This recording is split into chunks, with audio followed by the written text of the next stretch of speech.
From the heart of Raider Nation, where loyalty runs deep, the silver and black never fade, and every first down brings us closer to victory. It's time to talk Raiders. The triumphs, the heartbreaks, the biggest plays, and the hottest takes. Featuring your host, 401 Raider Jeff! And his co-host, Raiders First Downs! Two voices, one nation, all Raiders. Welcome to the show! This is Raider Nation Voices.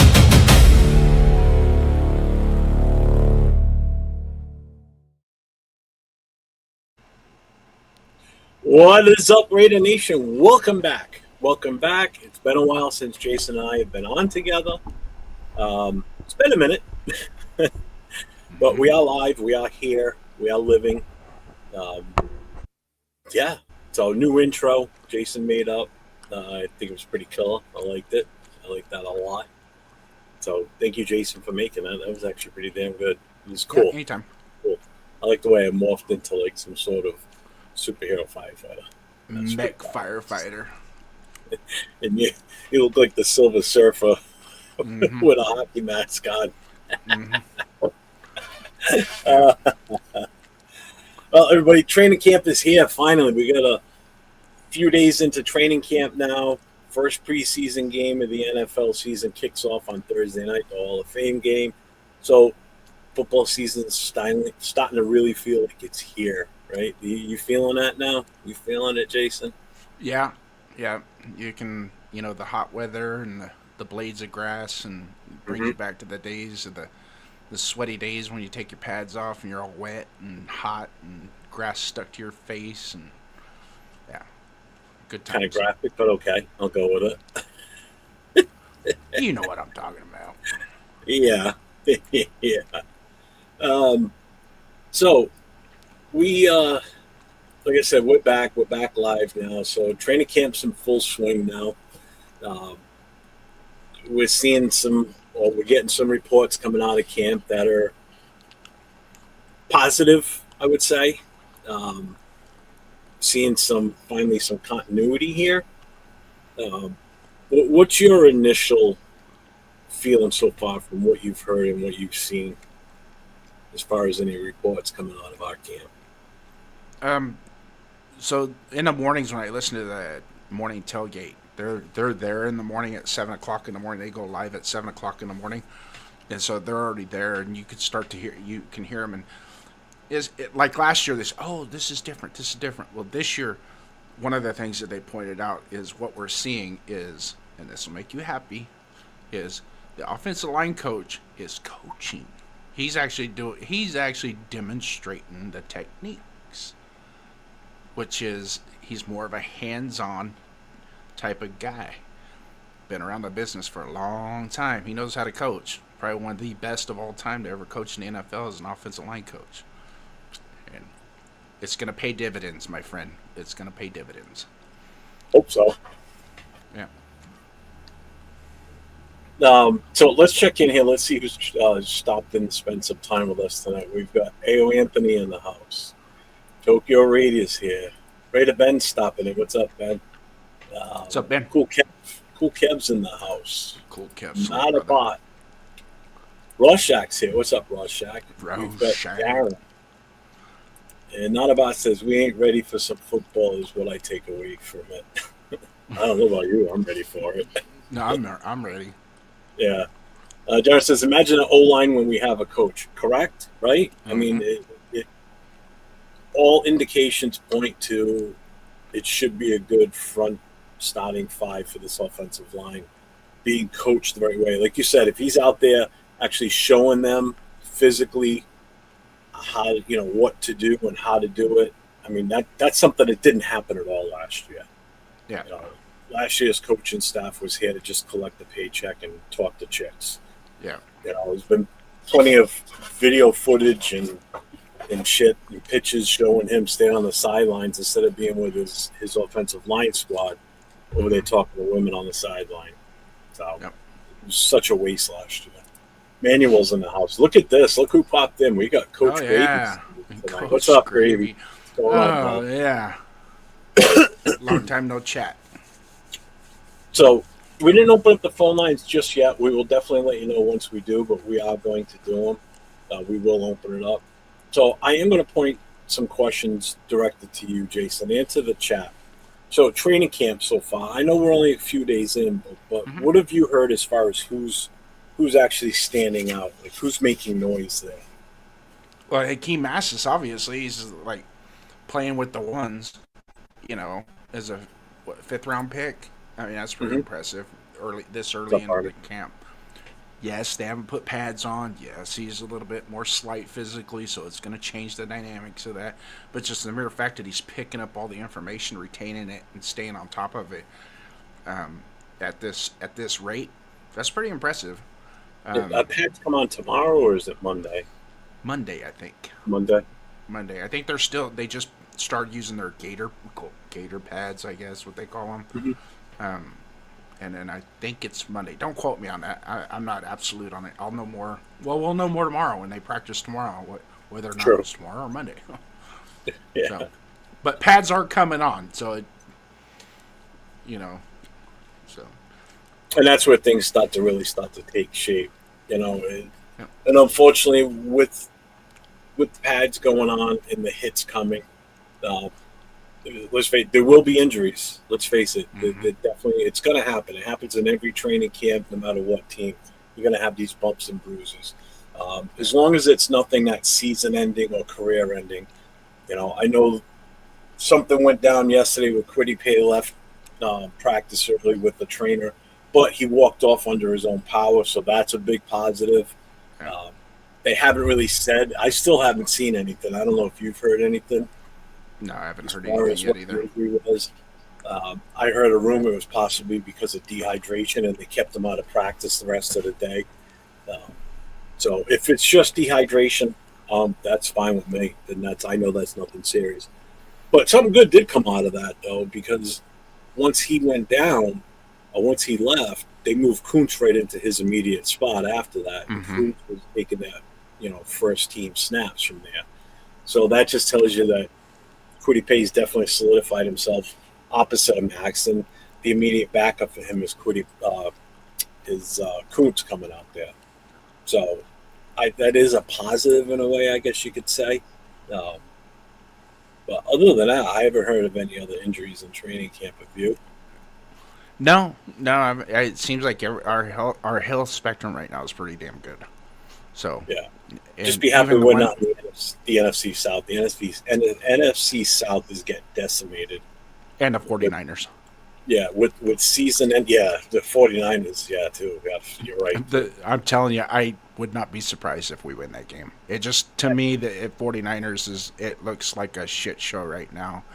I mean, even their coach is on fucking IR. Yeah, they said that he's.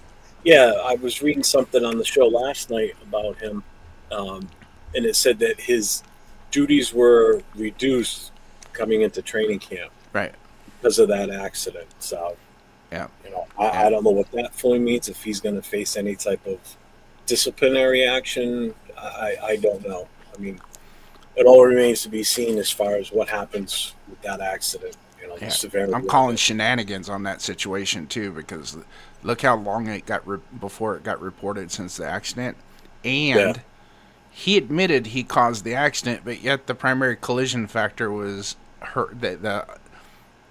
And CHP does this stupid shit. Is they blamed it on her? And it's like, well, how the hell you blame it on her? He came over into her lane and hit her. How does that happen? Just makes you wonder of what was going on. Let's see who popped in here. We got maybe Diana Rossini was in the car with him. It's possible. She moved out from Brable. She went from the East Coast to the West Coast. Yeah. Ani says, do you feel if players that are not talked about just do their job, don't stand out? Do Raider insiders protect poor performances, in your opinion? I don't think they protect poor performances. I just think that the coaches, they're not going to come right out and say, "Oh, this guy looks horrible in practice." The player may come out and say he felt as though he had a bad practice, But I think the coaches are going to keep saying the right things to keep a positive light on everything. I can't imagine a coach coming out and saying, the guy looks horrible, or, Nah. unless the guy's a head case and he's caused issues, then a coach may say a little bit more. But these coaches have to keep some sort of decorum when it comes to talking about their players. I mean, number one, they're human beings. They are your employees, So be like your boss coming out publicly at the office saying, "This guy's a jackass. He's horrible. I don't know why we hired him." So I can't imagine them not calling him out. And same with the the insiders are going to do the same thing that are inside the building that are getting the takes and stuff. They don't want to cut their nose off to spite their face when they get information or they see something. So even Vinny Bonsignor, I love the guy. Watch him all the time. I listen to him all the time. He won't come out and say, "Oh, Geno sucked," or like 2 years ago when it was Minshew and Aiden O'Connell. He didn't come out and say they sucked. He just said, "Not a good performance." Yeah, I mean that just keeps it real. Not a good performance. Yeah, So it's like they're not going to come out and do they're horrible, they're crappy, they're trash, whatever lingo people are expecting. They're gonna do it and be polite and professional about it. But and then there's some guys that will bullshit you too. Oh, you look good after he threw 5 interceptions today in practice. What's up, Inland Empire Raider Mike? What's going on, man? Just Sana. Darren says something was BS on San Fran coach. Cop was hiding shit from him. Yep. Ernest is in the house. What's up, Ernest? Lucky number for 2026 is 11. I've seen some of those, I guess, like NFL insider predictions. Some of them have got us at like 8-9 or 9-8. That's crazy. I just hard can't do that many games.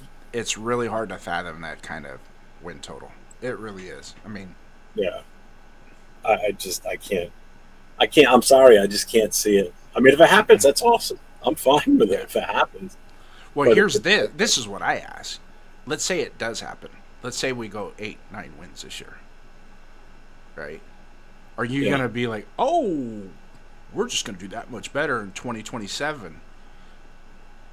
Or because we saw it with, like in the Jack Del Rio era, we went 12-4, and then we turned on what 7-9, 6-10.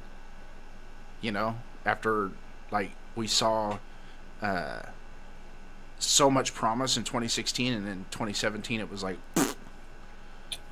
I mean, your first reaction after you go 9-8 and you just missed the playoffs, right? Mm-hmm. Your first reaction is, well, we should only get better next year, and it's the right reaction you probably should have, because the team's on the up and up. It looks like we had a good performance by the offense all year long. The defense looked tremendous. How can you be worse the following year than what you were? The year prior. How do you go from a 9-8 back down to a 3-win, 4-win team? And that becomes, I think that a lot of that ends up being complacency by the players. Yeah. The coaches getting too comfortable in a case. That's why I think it's a slow build to where the team ultimately should be. So that's why I can't put a high ceiling on the wins and losses this year. No. But type of wins that we get, and how do we quantify our losses? We not quantify it, but how do we compare our losses to last year, right? Mm-hmm. So no more 31-0, no more of this shit where they're in victory formation with 7 minutes left to go in the fourth quarter type crap. That's embarrassing, when they do that. I mean, literally, I think it was the Broncos, and they were only up by 1 score, and they went into victory formation. They were like, we'll punt it back to you. You ain't going to score anyway, so it don't matter. So, and it's like, jeez. What do you do? I mean, but what we do is we erase last year and move on to this year and look for improvement. Just that's the key, and you start to visualize what Kubiak and Spytek are cooking up for the next 5 years. That's what we're looking for. So, and have fun. Arnie wants to know if that's a signed Howie Long jersey in the background. No, I don't have any song. The only autograph I have from Howie Long is on a game day program, and so yeah, back then we didn't have jerseys when I got his autograph. Ernest says 11 means either wins or losses. Okay, the 11 losses I can definitely see. Yeah, that's 6 wins, right? 11 losses is 6 wins. That's an improvement. All of the old line will play a lot. Yeah. No. I'm just trying to have for every game, and it will be a great season no matter how many wins we get. Absolutely. Yep. Like I said before, I want to see continuity. I want to see progression. I want to see the offensive line and the offense itself get better as the season goes on. No. Wide receivers have got to step up. We'll talk about all that stuff too. No. So let me ask you this then. I'm going to bring this one up. So biggest training camp surprises so far. What's the one you're most impressed with? Not necessarily a rookie. It could be a veteran too. Second-year veteran Tonka Hemingway. And I talked about this in previous shows way back when. Our defensive line, the success of our defensive line, is if J.J. Pegues and Tonka Hemingway take that next step. And we saw some of it out of Tonka. He got, 5 games towards the end of the year, 6 games, something like that. Ended up with 4 sacks in a short amount of time. But it wasn't just that. You could just see him. It was like he was coming to life as a young kid. And from what I'm gathering, what they're saying, he's running with the ones. And they're 10 toes in on this kid's going to play a lot. If he doesn't start, he's going to be in there getting a lot of reps game day. So I wouldn't disagree with that one at all. Because we got to do something on that defensive line. Somebody's got to compliment Butler a little bit more. I know Booker's still there. So it's just nice to see that, we could have some sort of a pretty solid rotation of these guys too. So you get the possibility of having fresh legs out there on a continuous basis, which will help, especially against some of these offenses we have to play. If they get us a drive going, we need to get guys in there that can help stop that drive. Right. Guys that are fresher than the guys that were out there from the start of the drive too. So I think that's a big deal for sure. Arnie says Masses, Laube, Genty, Max Bowers, every practice, every game. Hezekiah Masses is making a name for himself, it seems. He's getting a lot of play time. And so is, Dylan Laube is making the best. Because I think Laube realizes that this is a make or break it. Yeah, it is for him. Yeah. Collier got waived, so Collier is going. So Laube's next on the list. He's going to be last of the depth chart. The one thing that helps him is his special teams experience. Yeah. If he makes it for special teams only, then that's where he's going to be regulated to. I don't see him getting much play at running back. I really don't. No. Oh, my kid's in the chat. What's up, JT? It's my son. Let's see. Only have 5 dogs on this team: Genty, Max, Bauer, Linderbaum, AJ Cole. AJ Cole. AJ Cole for MVP every year since he's been in the league. You can throw. I don't disagree with that. Can you pick another 5 that's better than those 5?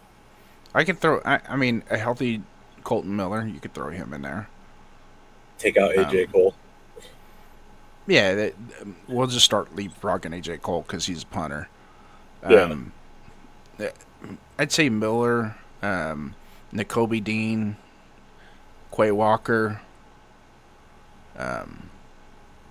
You guys, if you haven't seen Nakobe Dean play, just go watch that Philadelphia versus Chargers game. And I can tell you right now, week 2, when we play the Chargers, there's one person. Not only do they have Max Crosby, but this guy kicked the shit out of me last year, and that's Nakobe Dean. He was just wreaking havoc in the backfield. Yeah, I think he's gonna have a bigger impact than some people are thinking. Yeah. I'm happy with the 2 starting linebackers we have. What bothers me is the depth after that. That's, in my opinion, that's the issue. You know, we got to rely on the Berg brothers. You know. Yeah. I mean, I know we drafted and we got a couple of undrafted free agents that could make an impact on this, but yeah. If Dean goes down, we're screwed. Granted, if Walker's still in there, okay, it's okay. But man, you lose Nakobe Dean, I think that's a big deal. That's a huge deal, you know. And he's the green dot guy now too. Yeah, but they've been pretty happy with Cody Lindenberg.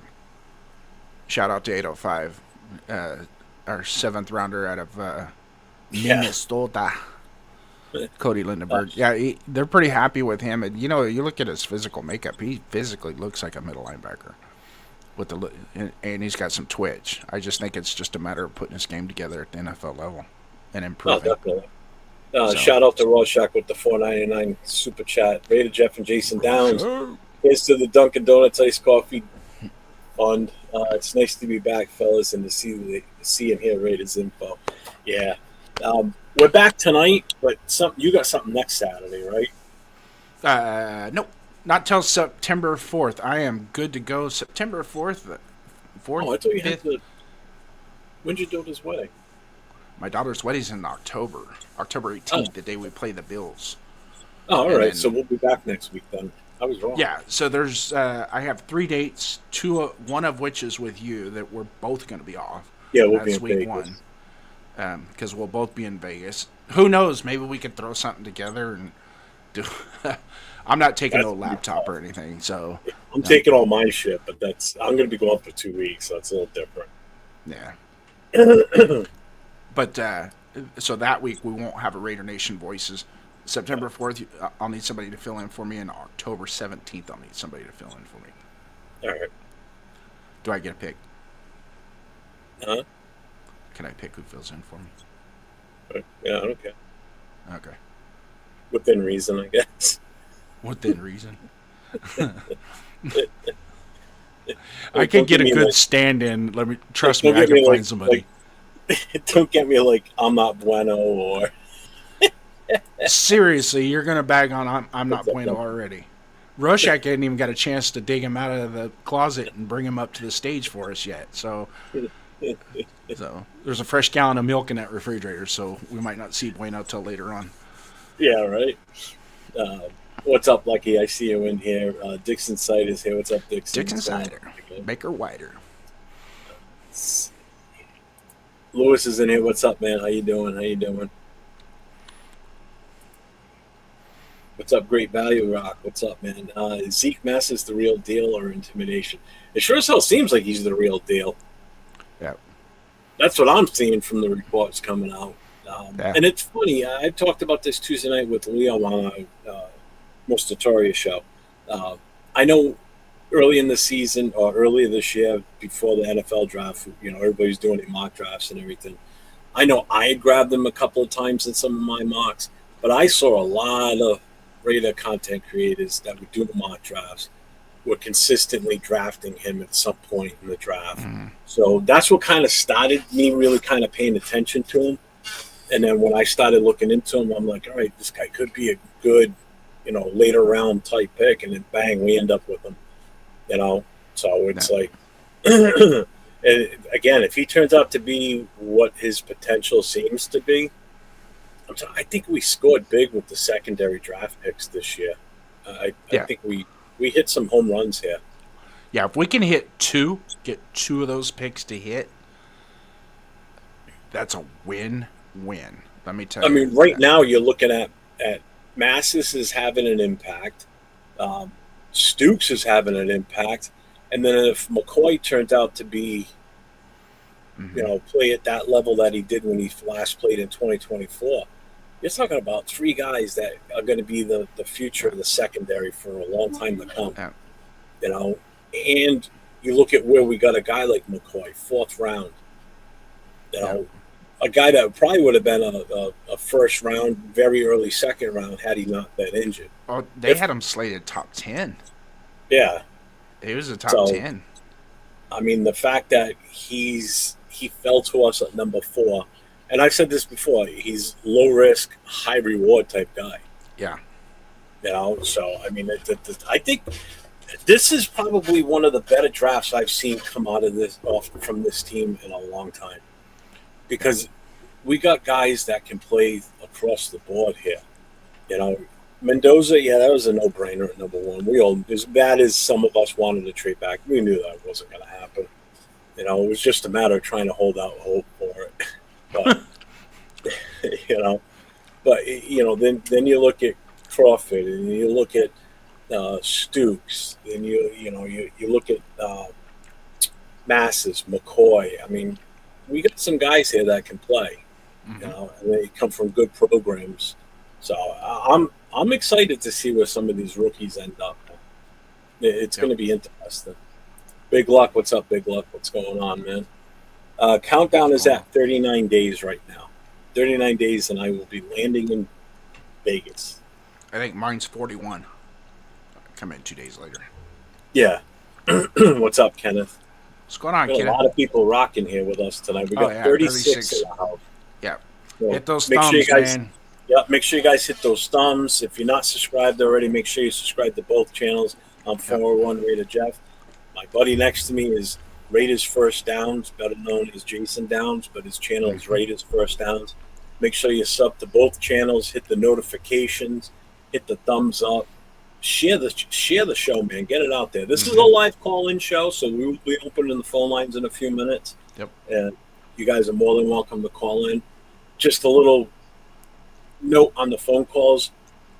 Jason and I can both hear you, but you will only be able to hear me if you're on the phone. So if you have a question specific for Jason, you can ask the question because he'll be able to hear it.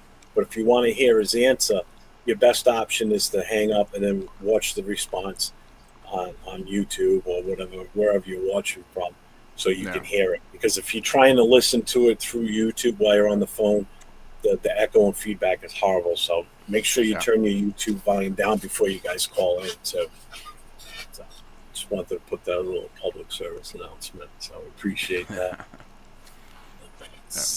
And if it's a good question, I'll even respond in the chat for you. So there you go.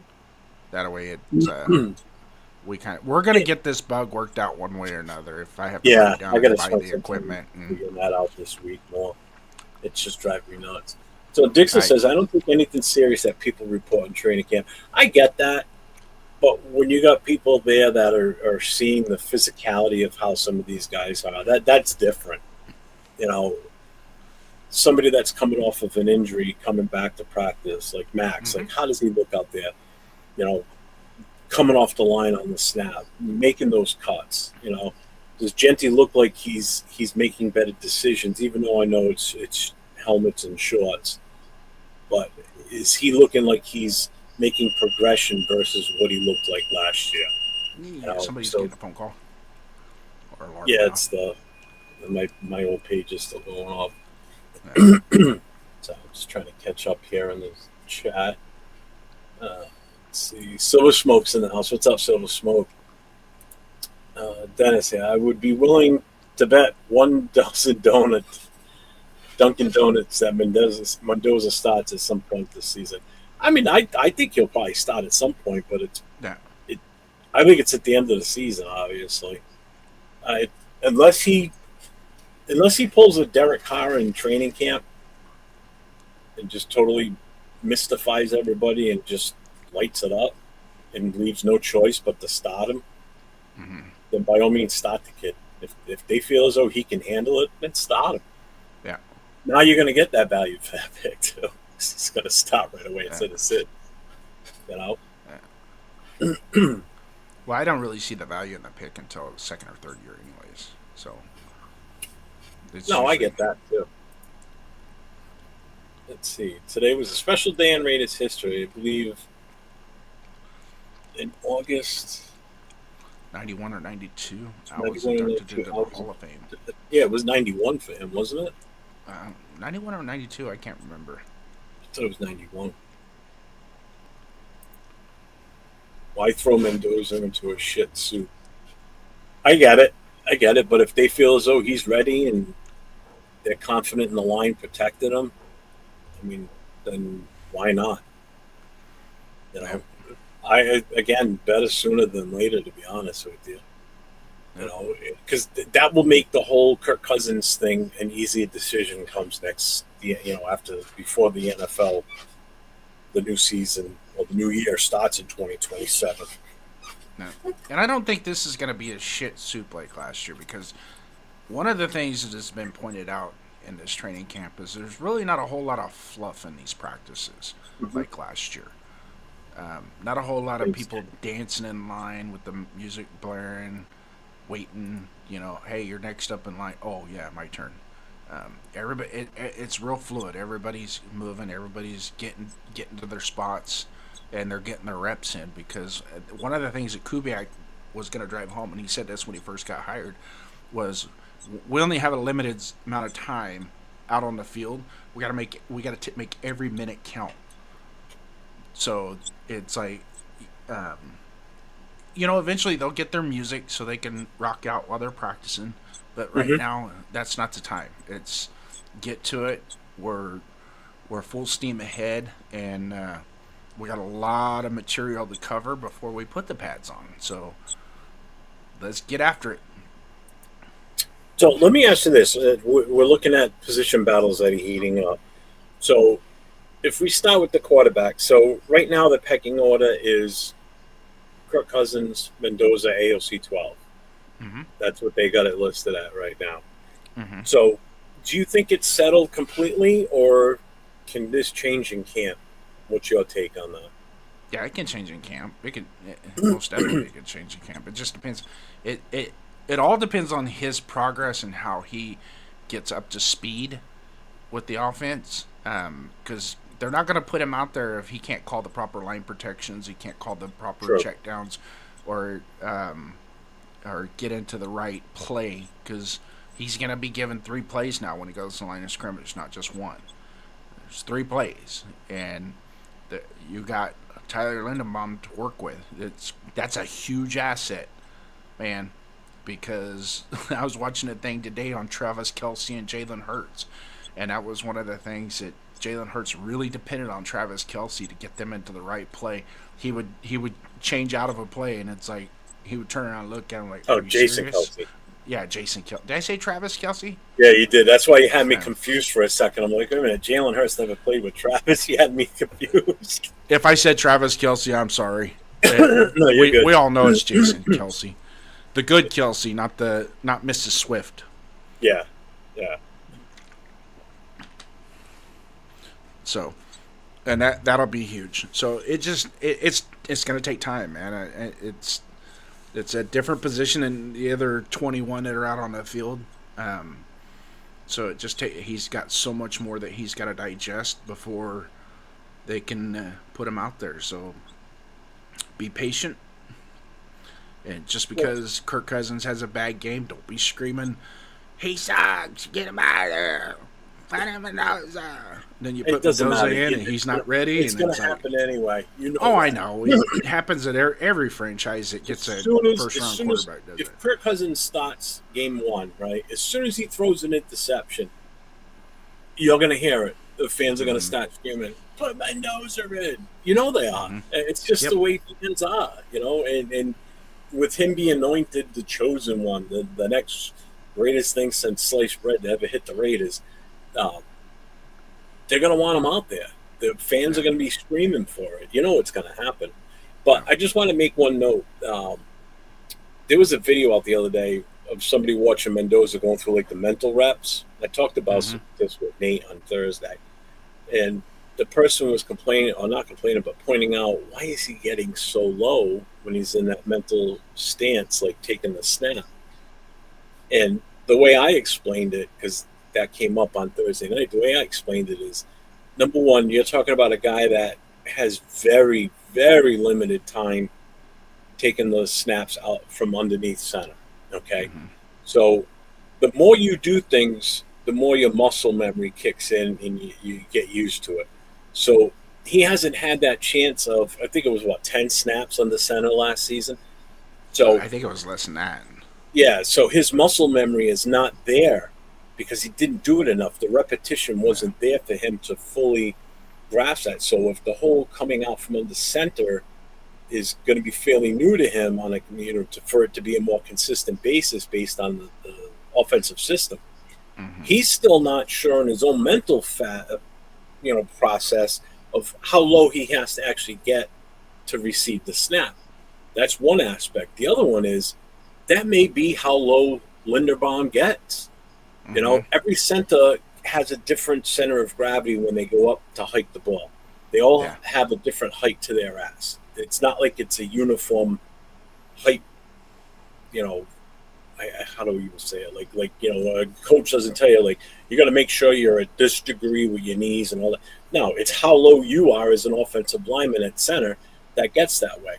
Yeah. And when I played, we had a 6'4", 6'5" quarterback, and when he was behind me on snaps on the center, I was so low that he looked like he was about 5'2" standing behind me, because I got my ass that low to the ground, and I did that for one reason. One, I had better balance coming out of the snap, and I was usually lower than the shoulder pads of the defender in front of me, which means they weren't going to get up underneath me.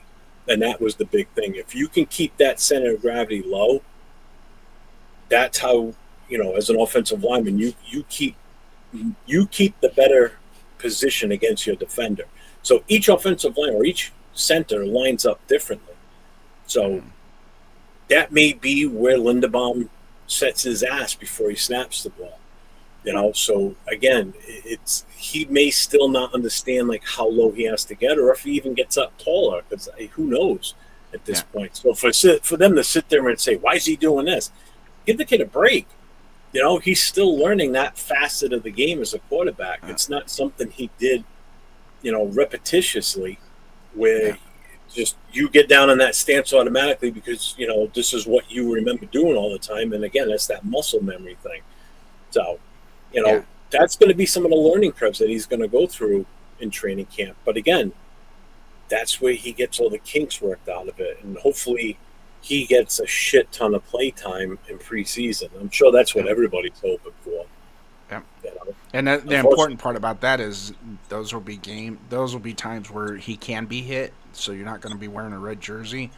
Yeah, it's preseason. You're going against the 2s and the 3s, but still, at that point, you could be hit. And 2s and 3s in the pros are still better than the college players you just played. So you're going to play better competition against 2s and 3s in preseason. So that's an elevation of competition for him, that he goes in, he plays the 2s and 3s of other teams, and get those repetitions. And every quarterback is different. You're absolutely right, Jeff. No two quarterbacks are the same at taking a snap from under center. Some people, there's been some people they only put one hand underneath, and as soon as the ball hits the hand, they drop that left hand or the right hand, depending on which side they're strong, and then they drop it down and scoop the ball out. Or there was one years ago that he could take a snap from under center with just one hand. As soon as the ball hit the palm of his hand, just grab it and pull it out. And I couldn't tell you, I want to say it was Randall Cunningham that could do it. That he could literally just, as soon as the ball hit, bam, he'd grab that thing with this, like palm, because he had such big hands that he could just. Yeah, like a basketball player can palm a basketball, yeah. Right. So. And also, don't forget, too, different quarterbacks, different heights, too. The big difference between Mendoza's. I mean, look at Mendoza and Kirk Cousins standing next to each other. A big difference in height. Yeah. Then you take Mendoza and stand him next to Baker Mayfield, or Drew Brees. I mean, you're talking height difference here. So it may look like he's squatting so low, but he's a tall kid. He's not a midget out there. Yeah. Long legged too. Yeah. Not just 6'5", but he's got long legs. He's going to look a lot different in this uniform than he did at Indiana. At Indiana, you see him in those white pants. He's just like, he looks like a twig. Those pants they're not fitting right. I don't know what the deal is, but you see him with the silver pants on and the red jersey in practice. It's like and his calves look bigger than what they did when he was in Indiana. I was like, am I missing something here, or is he improved his body physique that fast? Shout out to Cool Kev. Shout out to All Eyes if you're watching. Shout out to you, All Eyes, man. Hopefully you get better soon, man. Get you back here. Ani with a question. ESPN has the Raiders as the worst offense and defense in the AFC West. True or false? True. I'll answer that really quick. Yeah, until we start playing games, it's you kind of, until the rubber meets the road, you're the worst team in the NFL. So if AOC, I don't see us trading him or waiving him. I don't. The waiving, I think, is an absolute. If they waive him, that would be a bad move, because he will not clear waiver. Somebody will snatch him up quickly. But trading him, I don't think that would be outside the realm. I mean, if somebody's quarterback goes down, their numero uno goes down, and they've got a decent backup, and they want to maintain that because the rest of the team is just that much better, then it's kind of the reason why we went and got Kenny Pickett last year. Is like, it's like AOC's down, and we need somebody that's played quarterback before in the NFL that's taken NFL snaps. So that wouldn't be out of. I mean, somebody came knocking on the door with a 4th round pick for Aiden O'Connell after we set our roster in August or in September. I wouldn't be opposed to it. I mean, in all honesty, I like the guy. Don't get me wrong. The only thing that would worry me with it is if he's not here, Kirk Cousins goes down. Now we have no choice but to put Mendoza out there, and if he's not 100%. If the coaches are not 100% confident in him winning or, playing to the best of his ability, we're forced. We have no choice because we're only carrying 2 quarterbacks. Nah. Having Aiden O'Connell is still that insurance. I'm looking at Aiden O'Connell still being here next year as the backup for Mendoza. I would love that. I think that would be perfect. Yeah. And I said this before. I really, truly think that he's going to be a better version of Aiden O'Connell than he's ever been in Kubiak's system. I think he really would do well in his system. I think he's finally got an offensive-minded coach that could work to his favor. The system itself could be very favorable for him. We haven't seen or heard a lot about him in training camp so far. I know a lot of the footage I've seen of guys in red jerseys. I haven't seen a number 12. I've seen a 15. I've seen an 8. And I think the other was 16. It's like none of those are AOC 12. So I don't know. Unless he switched his number and we don't know about it. But I haven't seen him in any of those. Yeah. I have heard little snippets here and there that some of he's on point with his throws. Not a whole lot of wasted motion. And stuff like it, just things that you can observe without pads on. Those are some of the good things. Like none of the guys have been disappointed that have seen him play, but nothing that really you go, wow, AOC should be the starter. Nothing like that. Shout out to Will from Silver and Black Radio Podcast. Up, Will? Why is Jason whispering sweet nothings into his ear? You're talking soft tonight. I got a sultry voice with a picture of Will hanging up right over my monitor right here. So. What's up, Q? What's going on, man? This doesn't work out, Jason. He can get his own 900 love line. Do the Adam Carolla thing. Yeah. What's up, Diesel? What's going on, man? Welcome in tonight, man. Only people calling would be the 49er and Cowboy fans because they're always brokenhearted. Yeah.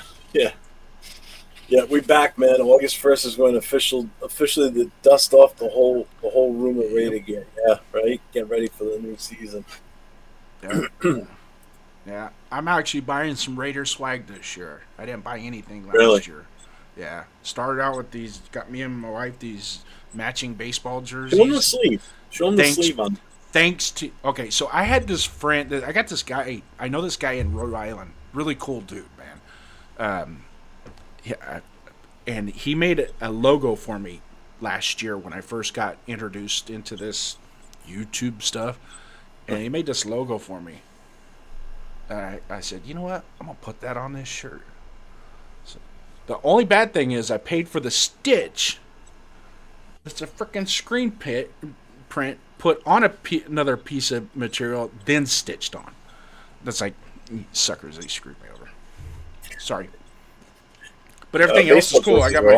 I love this one. I've got two of these. I love these.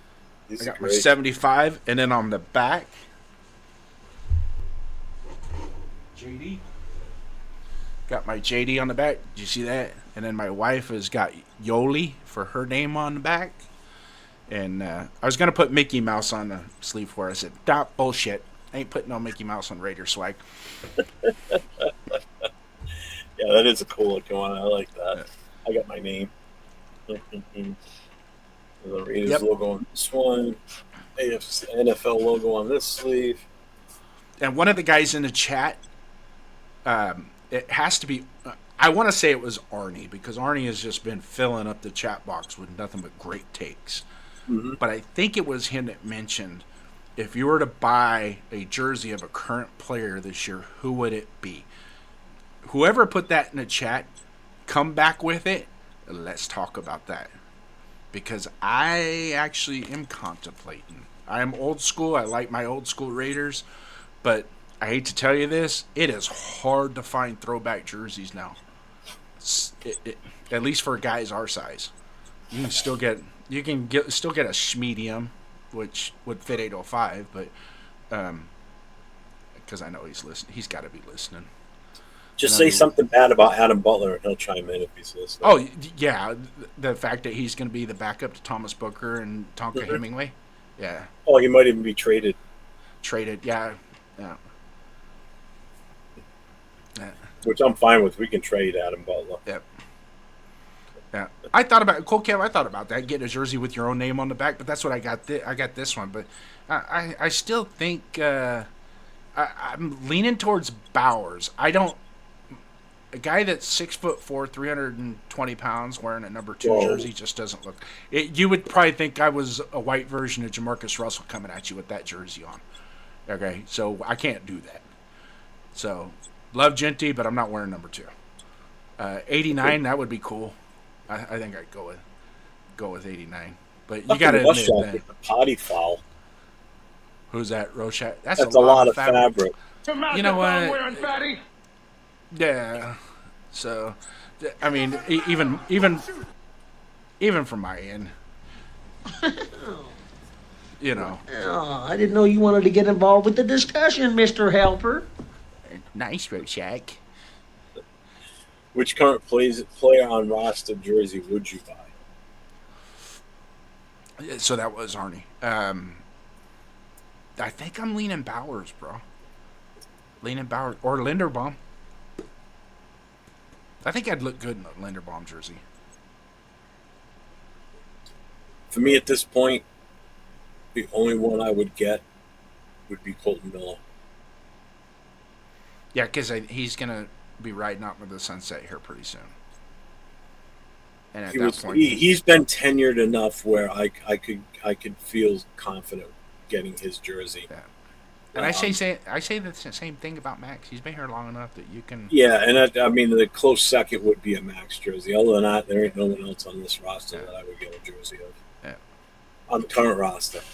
Yeah. I'm like Jason. I'm an old school guy. I got burned once. I'm not falling for that again. I got burned That gallery 3 jersey is still times. sitting in my closet, buried in the back. McFadden, Moss. Who else? There's somebody else I bought a jersey. I know McFadden and Moss were 2 of them, right off the top of my head. That I DHK bought is those a cool jerseys. website. That's where you get them for cheap and they're good quality. Huh? Yeah.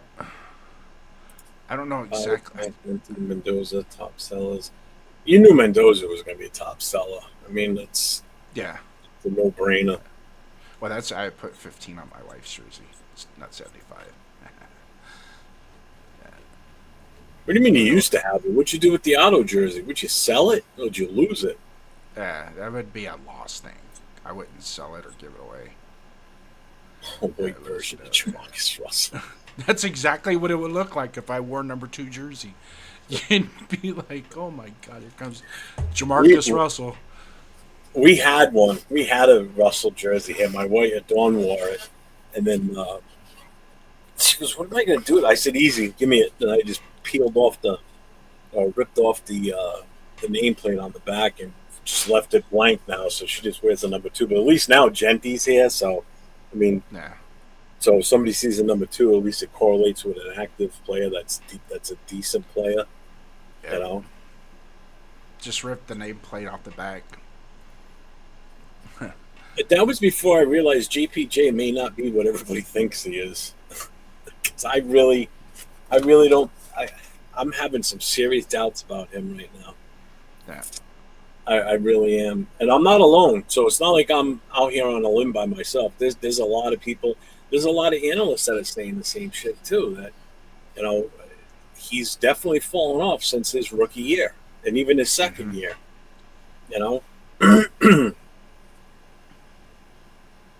Come on, guys, give us a dark horse to buy jersey. McCoy, Stoops, Masses. I can't do it, man. I can't. Just can't. I'm not. I'm definitely not grabbing it. I would not grab a rookie jersey, Mendoza or not. Even though he's obviously the odds-on favorite to be here for a long term. But number one, I've got a strict rule when it comes to jerseys for me. Okay, and my number one rule is I will not buy or wear a jersey of a quarterback, running back, or wide receiver, or even a guy in the secondary. Why? Because I'm a big dude, and I would not look right wearing a Tim Brown jersey or a Ashton Genty or Charles Woodson. It just doesn't look right. I look like I belong in anything over, in the 70s, the 60 numbers, the 90s, shit like that. I know wide receivers are in the 80s. But again, tight end number, yeah, I could wear a tight end because tight ends are basically almost an extension of the offensive line anyway for the most part. But, Yeah, I had a Tim Brown jersey that I liked. It looked good on me, but at the time I only weighed like 245, 250 pounds when I had it too. So there's a big difference. Times have changed. Jeff, we're 53 minutes in, man. yeah, we're going to open the phone lines. AT&T's calling saying you got to heat it up. Yep. Phone lines are open, so Ding, call ding, in ding. 401-830-9189. I mean, we have other stuff we were going to discuss tonight, but we want to hear from you guys. It's been a while That's since it. we've done a phone call. Yeah. We wanna I'm hear just sitting from here you. picking off the chat, man. Forget all this. Yeah. What do you guys? We want to see what you guys got to say. That's the biggest thing. What do you guys got to say? And then we'll ham it up here so everybody else can listen. Here we Hey, go. hold on a second. This is Kenneth. $5, Is that what you're Kenneth. Huh? You're on Raider Nation Voices with Jason and Jeff. State your name. Just my good man, how the heavens are ya? What's up, brother? What's going on? Kenneth. To answer the question you were asking regarding Al Davis, it was 92. Oh, it was 92. Okay. 92. It was on this day 92. 'Cause I just I googled it just a little bit ago before I called in. Yeah. Yes. Jeff, this is Arnie. Hold on. I gotta say. Sorry, Kenneth, I put you on hold by accident. There was another call coming in, but you're back on. Yeah, like I said, I ended up Googling it before I called in. So Yeah, it was I didn't August even 1st, look 92. So I'm glad you did. Thanks, brother. I appreciate that. Yep. Also, I don't know if y'all heard, Pearsall's going to be out for the year. Yep. Oh, that must have come down today then. Yep. Yeah, it just came down a little bit earlier. I think it was a lingering knee injury that he sustained, I believe, from last year. Yeah. He's gonna have another Man, that surgery. poor kid can't catch a break. He gets shot before training camp a couple of years ago, his rookie year, right? He's the one that got shot in the abdomen. Yep. Then he finally comes back. He has somewhat of an impact. Then he gets hurt. Poor bastard. He can't catch a break. Now he misses another year. That's one of those deals where you just tell him, hey, get like I said, stop. I just happened to see it I'm not just a little bit ago. Well, thanks for that info, because And- I didn't know that he's going to be out for the year now. Damn. Check ESPN under the NFL page. Yeah. It'll be there. It's one of the main stories that they covered. Hold Kenneth real Also, quick. in regards Hold to Kenneth that real quick. question regarding a jersey, I happen to have a J.J. Watt jersey. Not J.J. Watt, I mean Arian Foster. I have an Arian Foster jersey. Nice. That's a nice one to have. Nice. Sure. Yeah. Great. Yeah, Have it's a Kenneth battle hold real quick. red. I often wear it whenever I have the opportunity to. Yeah, I would too if I were you. Why not? I mean, he's one of the better running backs you had down there, so hell yeah. Yep. But yeah, like I said, man, when I saw that question, I was like, I definitely am gonna call in on that. Yeah. Also, Jeff, we were talking earlier about the 49ers shit Anyway, show. I'm gonna go ahead and let y'all go for now, because I'm fixing to get some sleep. I gotta get up early. Got a few things to do before I go to a wedding. That's right. Yeah, you got your wedding tomorrow. Yeah, I gotta be at the church by 10 for service, and then the wedding's supposed to be after that. Well, I appreciate you calling in, Kenneth. You're one of my regulars. I appreciate that, brother. Thanks, All Kenneth, right, man. all right, Love man. you, I'll brother. talk to you later. All right, man. Take care. Hey, just real quick before the next phone call, to add to your shit show, also in the 49ers, because we like to, if we could shovel some dirt on that hole a little bit more. Their executive vice president / cap guru guy, he resigned today, too. Oh, really? Yeah. Yeah, it's just... I said it earlier, and I'm going to say it again. I think before this season is over, Lynch and Shanahan are going to be gone. Possibly. Arnie, you're on the line with us now. What's up, brother? Hey, what's going on, Jeff? What's up? Arnie. Nothing. Just kind of.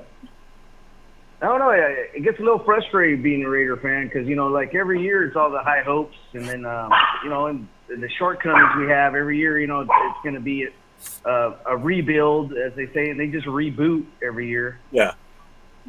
Do you feel like this year is a little different with Cousins, or does it feel the same as Geno Smith as last year? Just getting a guy that can run your offense and hoping that his twilight years come back to him again. I feel it's different this year. I got a quarterback coming in here that I wasn't confident with Geno the day we got him.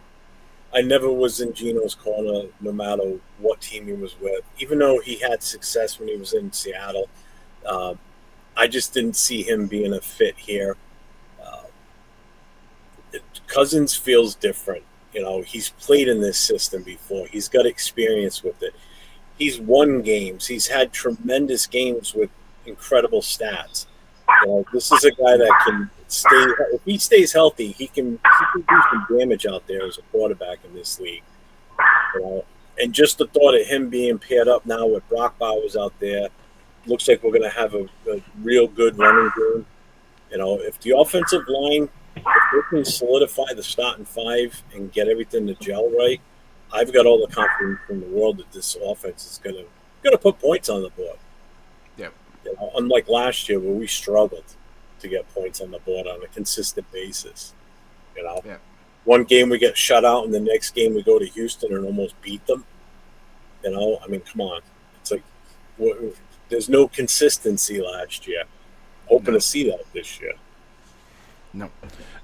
Jeff, if you can just Totally agree have with Arnie that, pause real Jeff. quick. And then also with the competition on the team, I do see that like penciled in starters in a lot of positions that I don't think are really any competition. It's just going to be guys getting the spots because they know the system, they know the coordinators, they know everything to it. And Yeah, I mean, I think we need real competition in there and let everybody try to go for the spot. Well, I think That the real person wins. competition will start once the pads come on and they start actually being a little bit more physical with each other, and then you can really see, where, especially some of these rookies in the secondary, where you can see what they can fully do out there. You know, that's where I think the competition is really going to kick in. Jason wanted to say something, so I'm going to have to relay. Go ahead, Jason. Okay, for Arnie, this is it, to kind of fluctuate his point just real quick. Arnie, the difference between last year and this year, and your point being is bringing in guys that just know the system, whatever, and they're anointed, whatnot.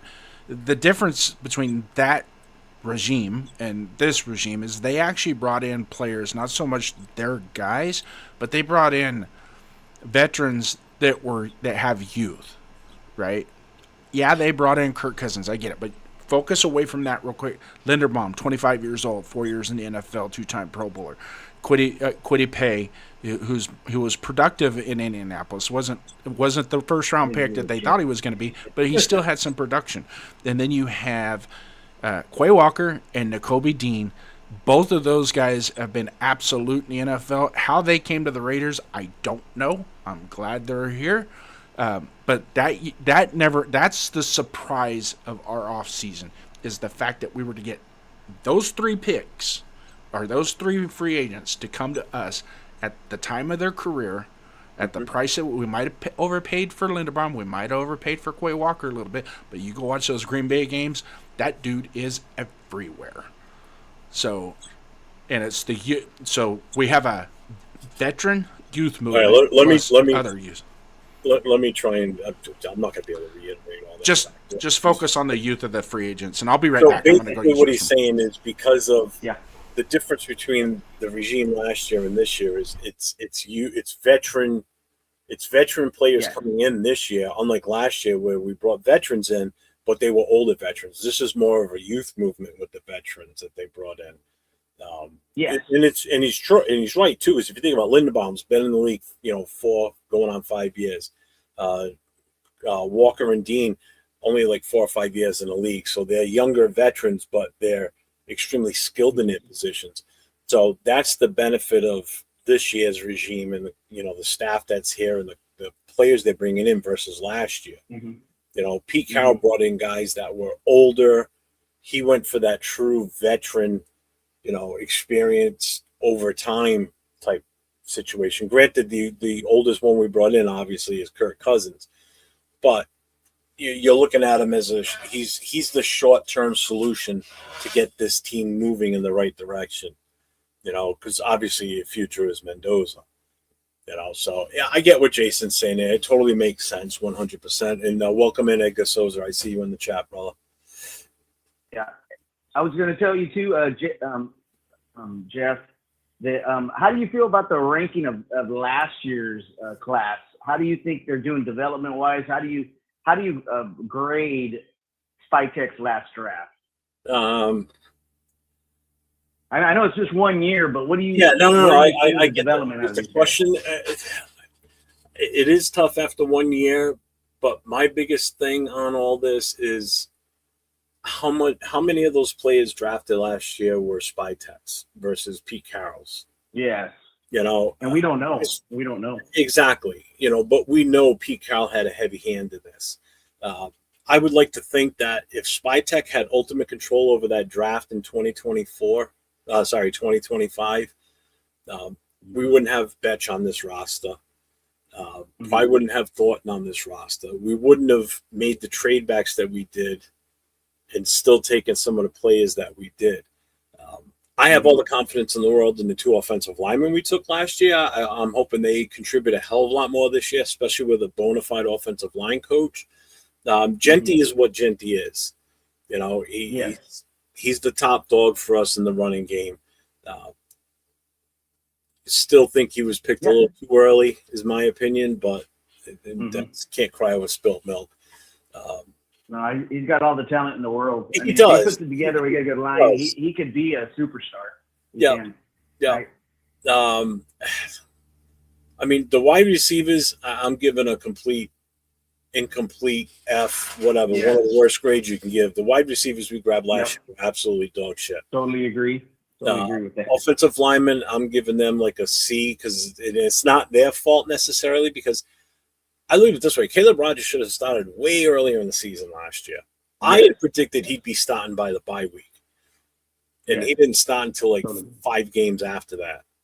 You know, so, and then when I saw him play, it's like, why wasn't this guy starting sooner? You know, he's got the tangibles out there. You know, he's got the footwork, he's got the size. You know, Grant is still, you know, they dicked around with all the offensive linemen last year with everything that they did.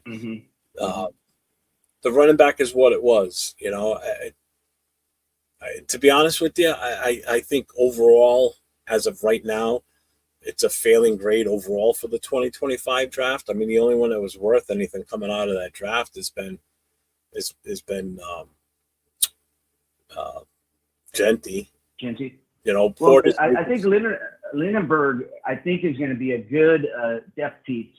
I think him being the linebacker, getting him in the 7th round for the depth piece we got. He's going up the draft board. I mean, he's going up the depth charts. Yeah, but again, I'm still looking for, you know, you. I guess in order to give it a better grade, you'd want to see some of those guys that would, you know, be more of an impact on this, have more of an impact. The 2 wide receivers, they were a joke last year, you know. Yeah. Are they going to improve this year? Who knows, man? I hope so. One of those 2 has got to step up, because the other out of the 2 that doesn't step up and doesn't prove anything in training camp or whatever could be gone.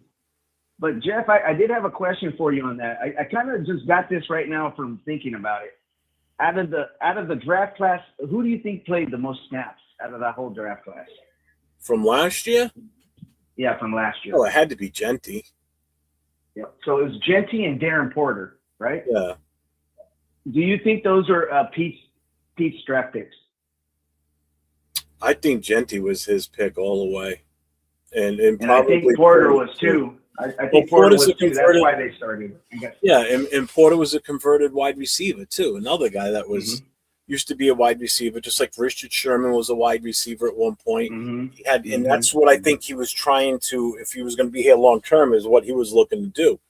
Is take a guy that was a wide receiver, was converted to corner, and you know, trying to make him successful, just like he had with Richard Sherman. You know, it was just a bad draft class last year. Yeah. Class, and we still haven't even talked about Miller and Malott. I mean, we didn't even talk about Miller and Malott, and that's how bad it is. Yeah, and how long neither one of them lasted on the team. One was cut in the middle of training camp, and the other one was put on practice squad, and then somebody scooped them. Yep. You know, so I mean, this draft class in 2026, I think has the potential to go down as probably one of our better draft classes we've seen in a long freaking time. You know, because you're looking at a lot of potential starters coming off of this roster, this draft class. Yeah, and I thought totally that last year too, but. Yeah, totally agree with that, Jeff. I'll let you guys get back to talking to other people, and I'll see you on the chat, okay? Thanks, brother. Thanks for calling in. And tell Jay I said what's up, too, man. You guys are doing a great job out there. Thanks, man. We appreciate it. Thanks, Arnie. Ani Gaza. Yep. Ani Gaza. He's the dude. That guy can bring some fire in the chat. Let me tell you. Yeah. He's good. He's good. Right, in the chat. Quirk is in here too. Tyler A is in here. So Quirk brings some good stuff. Silver and Facts, he's sometimes. It could be. Sometimes it could be. Oh, there's Tyler. What's up, Tyler? Hey, man. What's up, man? Pete Cal thought it was a good idea that bench Caleb Rogers, Charles Grant, and start Stone Forsythe and Will Putnam. Exactly. Okay. So, the fact that you know what? Do we have to keep talking about last year? I did that on my show yesterday. That like, it just all of a sudden, and like 30 minutes into last year, and I'm like, at some point we got to forget last year. I know the PTSD is real, but we got to forget last year. I mean, and even and in all fairness to Raider Nation, those of you in the chat, when you see this roster this year, please understand. Don't compare them to last year. Let them do this year, be this year, be this year. Because there's some guys that, I mean, they even got Glaze. How many people in the chat over the past year or so has been saying GJ Glaze should kick into guard? Well, they've been putting him in at guard. They've been running with the ones that left guard. So Tyler says, which wide receivers do you see stepping up and playing a role in this offense? Any one of them. We've got like 14 of them on the roster right now. 2 are on like an injured reserve status. I think his name is somebody. Yeah. We just need somebody to step up. Outside of Trey Tucker right now, there's no established wide receiver on this roster. No. In all honesty, because Jalen Naylor still isn't an established wide receiver when he was in Minnesota. He was a spot wide receiver. He was more for special teams. He's purely a complimentary. Tucker's the only one that has any type of bona fide starting experience as a wide receiver. So you automatically slate him possibly as the number one. He's the most experienced receiver on this roster, plain and simple. You know, I mean, there's talk that Malik Benson is taking strides to get in there. Why did you see my Raiders uncles and you give me the Oh, I didn't even see that. I didn't say that. That was Jason that said that. So don't lump me in with his boneheaded statement. What did I say? I didn't say anything. What are you talking about? Yes, you did. You said Silver and Facts coming with the I'm just kidding, man. You know better. No, forget. Don't listen to him. Yeah, and not a bot. That's probably what it's going to come down to. We still don't know what the hell we're going to get out of Betch this year. I have absolutely zero confidence in Thornton.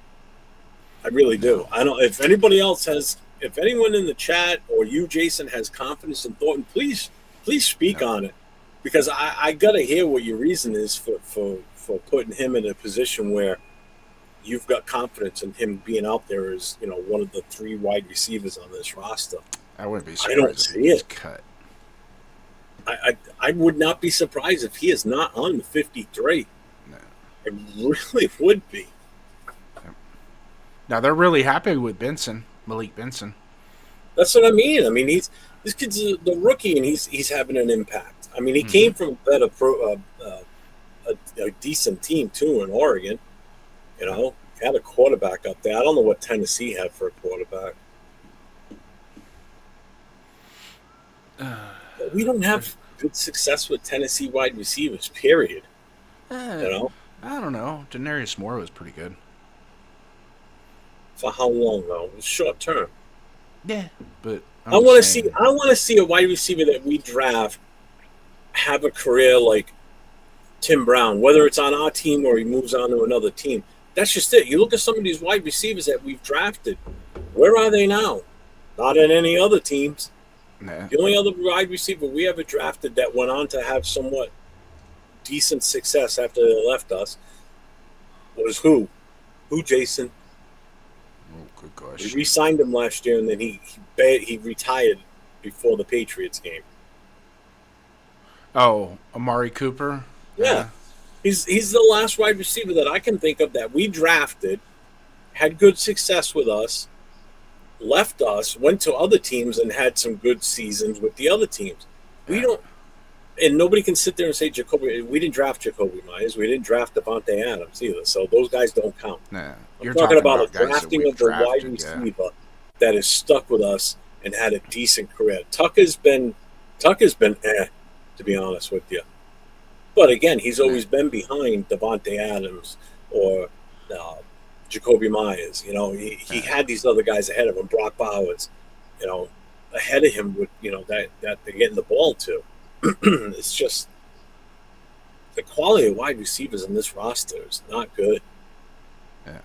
You know, but there's some good receivers coming out next year in the draft. As much as everybody's bragging about the next year. loaded quarterback.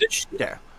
But see, the thing of it is, too, is are we really wanting to push a bunch of chips out onto the table to try and get a wide receiver from another team or something? Well, that's just it. And that's what I was just going to say. I don't think we need to go out and get a wide receiver that's on the free agent market or trade for one. I'm not for that. I don't like any of the guys that are out there available right now. I don't think they bring much to the table. They're all aging, injury-prone, veteran wide receivers. They ain't going to do us much good. Nah. You know, I don't want to see that. I'm all for giving the young kids a chance. Let's see what they got. But we all know damn well our number one passing option is Brock Bowers, plain and simple. Yeah, he's the weapon. Yeah. And there's nothing wrong with that. I mean, worked great for Kansas City for the past 8 years, right? I mean, who's the number one wide receiver besides Tyreek Hill? That those few years, who has been their number one? And even with Tyreek Hill, he was still the number one weapon. They just say, "Hey, you fly, you take the flies with you, and then we're gonna throw it to this guy that's open all the time." Yeah, Kelsey. So, yeah, I kind of sniffing around a little bit and paying attention to some of the insiders and some of the press conferences and stuff like that. I kind of in a roundabout way think that the coaching staff already knows what we're saying, and not coming out and saying it, but because that's detrimental to the team in and of itself. But I think based on the way they're doing things and the way they're setting things up, don't be surprised to see Genty get a lot of targets. Don't be surprised if Michael Mayer gets a lot of targets to take a little pressure off of Bowers as well. So with a bunch of 12 and 13 personnel. And, oh, by the way, that Cameron Hayward, he can catch the ball too. Now, I'm not saying he's going to go out and get 1,000 yards or anything like that. I'm glad you brought if you start to divide the pie up a little bit, even though you have 100% pie, 60% is going to be to Bowers. The other 40%, you divide it up equally amongst the other guys, you're still going to get 100% production. I'm glad you brought him up. And, Coach, you're right. That was probably the smartest thing. You know what? I guarantee that's what it was. Cooper walked into the building last year, saw how dysfunctional everything was, and said, "Yep, I'm out of here. I'm retiring." Yeah. It's like that, and I don't think his heart was in it anymore. I think he was done. Well, I think that had a lot to do with it too. But I think a lot of it was also seeing the situation and what was going on inside the building. I mean, we saw it from the outside, just watching the preseason games. Why he even suggested or why he even thought about coming back to us was beyond me. I don't know what the hell he was thinking, but he saw that and was like, "Deuces, I'm out." But I'm glad you brought up Haywood, because until you mention his name now, I haven't heard many people talk about him. How, and I think a lot of fans forget how important he's going to be in this system with Kubiak. He's going to play a big role in this. He's kind of like the unsung hero that's going to be coming out of this. And he's going to become Genty's best friend, because of what he's going to bring to the table to help Genty in getting free and actually doing some damage on in a game and breaking some tackles and being led through the hole basically, or making the hole for him. So this is something we haven't had in a few years, which was a bona fide fullback. He is a converted tight end, and he did come from Pittsburgh, where he was used as a tight end, and he was pretty damn good at it too. Not a Michael Mayer or Brock Bowers type, but a reliable guy that does have hands. And he's a big dude. He's not a small fullback. He's big. So Don't be he's surprised to see a got couple more- plays here and there with Michael Mayer in the backfield lined up as a split back or a Yeah. lead blocker out of the backfield. So it We got happens. the old wishbone offense. That's what we ran in high school. Nah, Yeah. no, we're My good. my favorite what we had in high school was the Delaware wing tee. Oh yeah. You know, there's some high schools around here where we live that still run that. I believe it, They still and I run bet it. you They got they're like, extremely successful in it. oh too. yeah, yeah. It's usually the Especially little against some of these newer schools, or not newer schools, but these newer head coaches that are trying to do all these fangle dangle shit. Yeah. And then you come out with a smash mouth, power eye or Delaware wing tee Yeah. or wishbone. They won't have a clue what to do with that. Yeah. They'll be like, "The hell's this?" And then next thing you know, they're just getting run right over. They get trucked. And that, yeah, we ran the wishbone when I was in high school. The school I went to, my coach coached the wishbone. It was popular back in the 80s and early 90s. Well, I'd probably say right towards the end of my high school career is when it started to fade out. You didn't see too much, but like my freshman and sophomore year, we played a lot of teams that ran the wishbone, not just us, but they did too.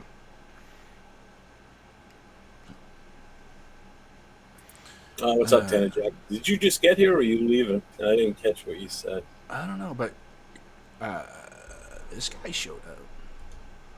Oh, I challenge him to make a phone call. who Come on, knows Coach. what- You know the numbers right down there, man. 401-830-9189. Call in and give Jeff a bunch of crap, man. You can do it.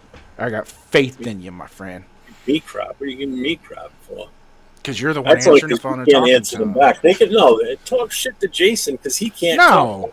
That's the best part. Why would you talk shit to me? Because Because it's at funny. least when you talk shit to You you, can't fight it back. means something. It don't mean nothing to talk shit to me. I don't give a shit. Yeah, I don't either. They can cuss you out and you can't do anything. You can just sit there and go, "What the fuck?" And they can't hear you.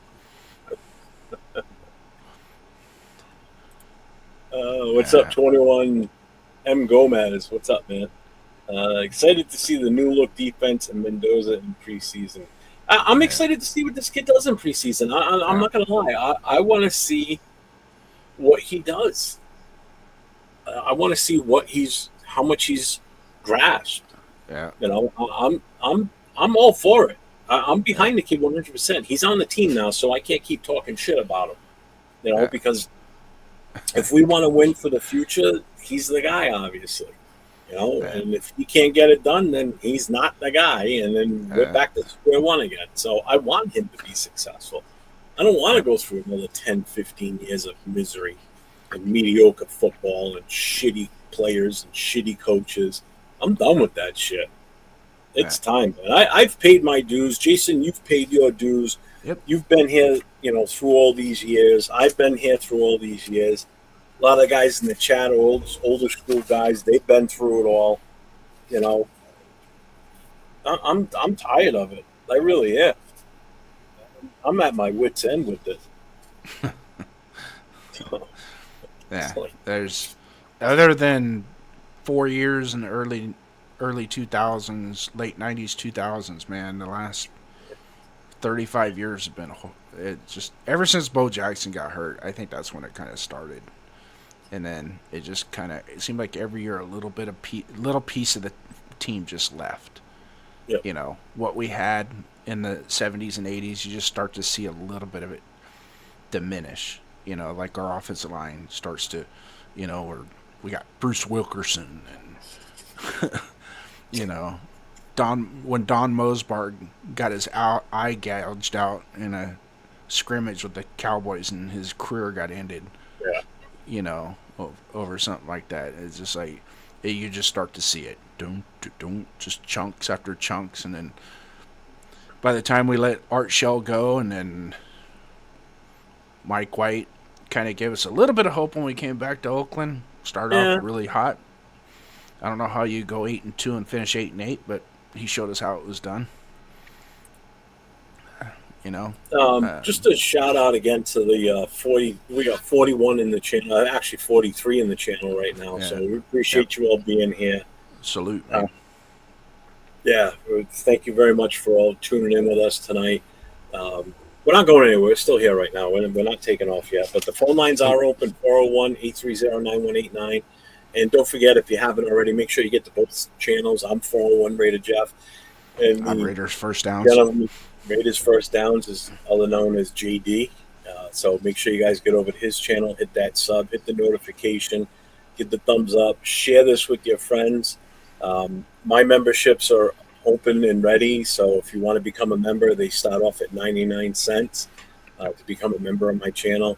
You have no idea how helpful that And I'm hoping to be monetized by the end of this season. That's the goal for you. Yep. You're on Rating Nation Voices with Jeff and Jason. State your name. Hey, how's it going? Hello to y'all.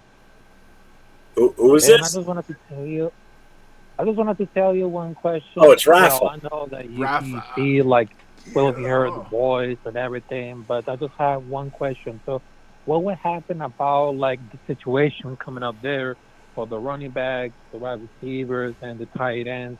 Because we all know that we have Brock Bowers, but we don't have, like, a true wide receiver one. So, what would happen on that training camp about, like, the battle between Trey Tucker and, of course, all the wide receivers? Because we need, like, a true, like, a wide receiver who can create all the rules and make an impact along with the quarterbacks and everything.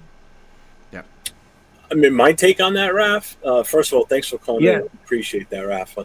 Yeah. I mean, right now, if you look at it, Trey Tucker's the number one wide receiver. So Uh-huh. it's just a matter of finding out who's going to be our 2 and our 3 out there. I don't have much confidence in this wide receiver room.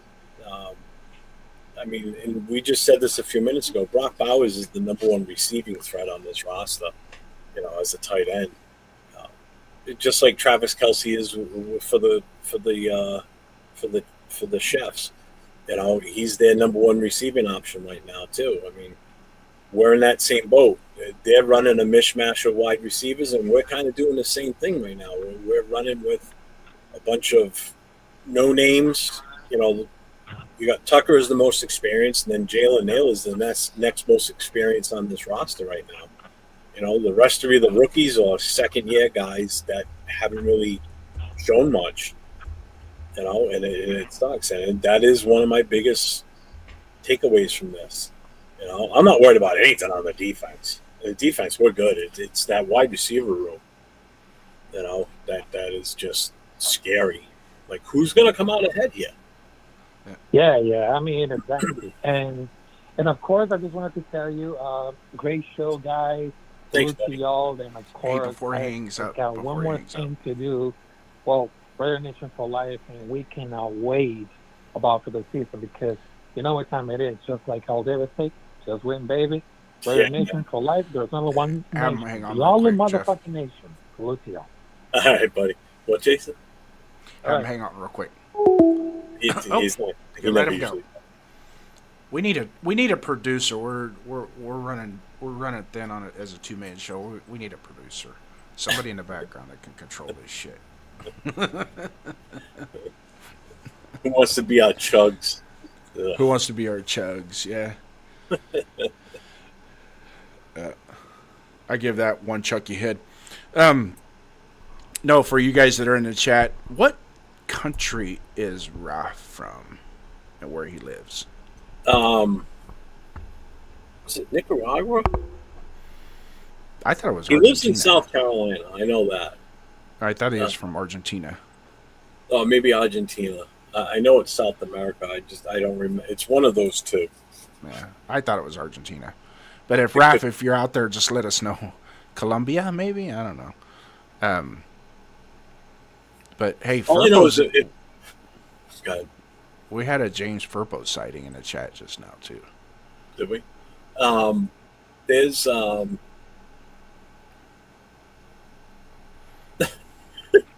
right here. Who are you guys? What did y'all say y'all's name was? I'm Billy Bob, and that's I'm Jumping Jack Flash. yeah. If you're not subscribed to Rapper's channel, go over and check him out. He did some great interviews during the World Cup Oh at yeah. some of the local bars near him. It's some of the best videos I've seen him do, and they were awesome. He was in the, talking to people, asking them questions, about the World Cup and their favorite team. It was awesome. He did such a great job with it. I was watching that. I was like, man, he did a great job with those. That's the type of videos he needs to do more of, stuff like that, because he's good at that. He's really good at that. I thought they were awesome. I gave him a big kudos on those. Those were great. Yeah. He puts out other content too, doesn't he? Like UFC and he does WWE. shows, and he does a lot of play-by-play in Spanish and everything, which is weird. I would have thought he really would take off with this, because he's got something that some of us really don't have, and that's the ability to translate or to talk in Spanish. Like, you would think he would have a huge Hispanic following for him when he does his live MMA stuff. He does the play-by-play in Spanish. He does that for NFL games. He did it during the World Cup. So he's good, man. He's good. Did Baker get signed? He did, but then I saw something where somebody said, "Oh, did he renege it?" I'm gonna look that up to see if he did. Yeah, I didn't see that I saw he was very adamant and open about being disrespected. They offered him like $27 million a year or something like that, and it's like it was $100 million. It was $100 million contract for 2 years. Man, that's 50 per. I mean, depending on what the, but you know how these guys are. They want those long-term. 2 years isn't enough. So, but that's going to be Tampa Bay's problem. I don't think they're in a very good financial position right now, Tampa Bay. I really don't. I mean, so there's one topic I wanted to bring up tonight, because it is the hot topic. Raider Outlaw. What's up, Raider Outlaw? He said Venezuela. Is it Venezuela? James Furpo in the house. Yeah, James Furpo. You think I should push the button? Go for it. Yeah. We got the Furpo button now. It's dialed in.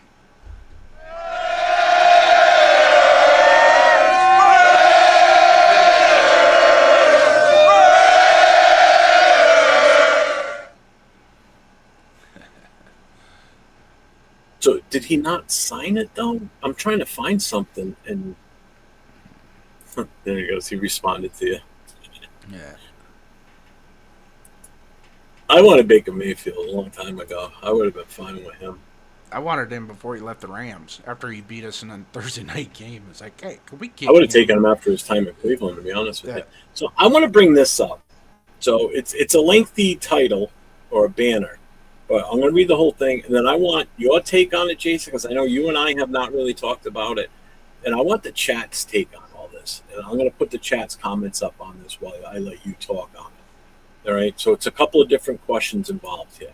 So Vita Vea to the Raiders, question mark.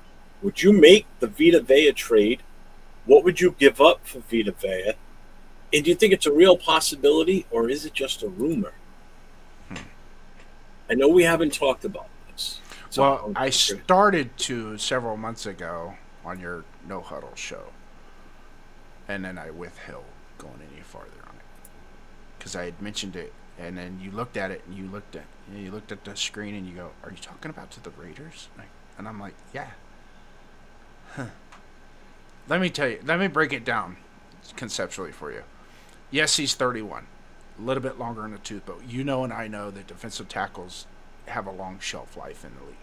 I mean, we've got defensive tackle. You got Campbell's 8 years old, 39 years old.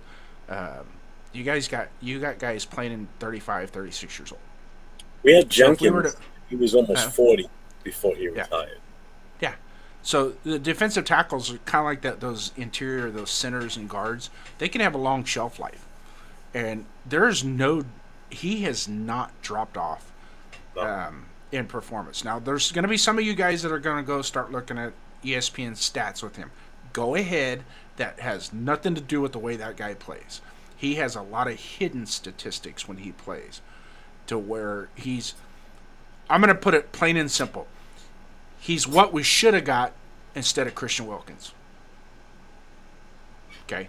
He's what we should have done instead of Christian Wilkins. And everybody, I was one of them that was happy we got Christian Wilkins, but this guy he's still a top 5 defensive tackle, per se. Interior defensive tackle, 3 technique, 0 technique, wherever you want to put him. This is the thing. Yes, I would make the trade. And no, it does not slow us down in the progress of rebuilding this franchise, because let me set the example for you. There's 2 guys that I talked about earlier that their development is huge, right? Tonka Hemingway, J.J. Pegues. You bring a guy like him in, now they can form fit, because Max can't really show them what an interior defensive lineman looks like.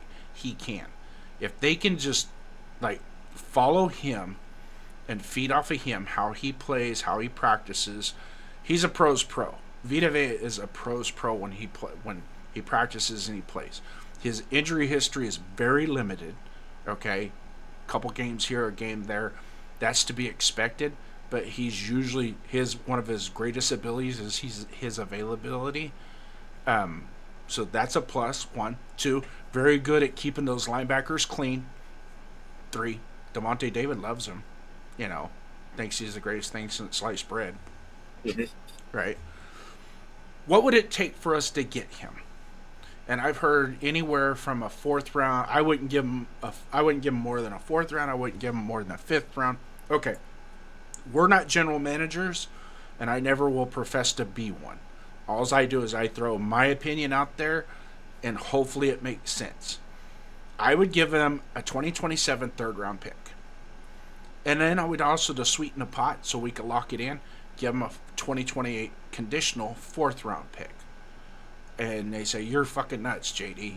Well, you want to lock in the deal, you want to make the deal happen. That right there in of itself would be enough to sweeten the pot for them, for the Tampa Bay Buccaneers. That's the issue that we have right now. With I don't think Tampa Bay wants to let him go, but I think they're going to be at a crossroads here real shortly, where they know they're going to probably have to let him go, or he's just going to hit the free agent market anyways, and they're not going to get anything out of it. Maybe a compensatory pick. I'd rather have a 3rd and a conditional 4th round. Well, why do you say 3rd and 4th round? Because those are pretty high picks, right? Well, we've proven over the last few years that it's real easy to recoup a 3rd-round pick. I mean, we only have to move back 3 spots or 2 spots in the 2nd round to get a 3rd-round pick. So we can recoup that pick quick. Same with the conditional 4th-round pick. If it turns into a 3rd-round pick because now all of a sudden he signs an extended contract, then all of a sudden he makes the Pro Bowl with the Raiders, which I think we won, right? If he becomes Pro Bowler, it's like, okay, we got to give him a 3rd-round pick now because Vita Vea made the Pro Bowl. Well, damn. That's kind of what we want to do, right? So you have to sweeten a pot. Yes, Verpo, 4th at most, 3rd and 5th, and a player. Here's the deal. What player are you going to give him? Because I could tell you this, if you're going to bring Vita Vea in, I want to keep Adam Butler. Because I talked about it with another content creator about this. If you want to take this, trade Mayer and Booker for Vita Vea and make Tampa. Actually, I would give him Booker, not Mayer. That's too much. I'm to be quite honest, I'm just saying, the 3rd-round pick. If we give him a 2028 or 2027 3rd-round pick, we can recoup that pick easy. It's not that difficult. We've done it 3 times in the last 3 years where we traded a 3rd-round pick away and ended up getting it back during the draft by trading back. And if for some reason we don't, then we still got 1st, 2nd, 4th-round pick, maybe double up. Maybe I'll double up in the 4th round and try and get as much prospects in the top 100 as we can. We also have other people on this roster that are tradable. But I'm not going there because I'm not lighting the fire on the show tonight. We got to wait a little bit.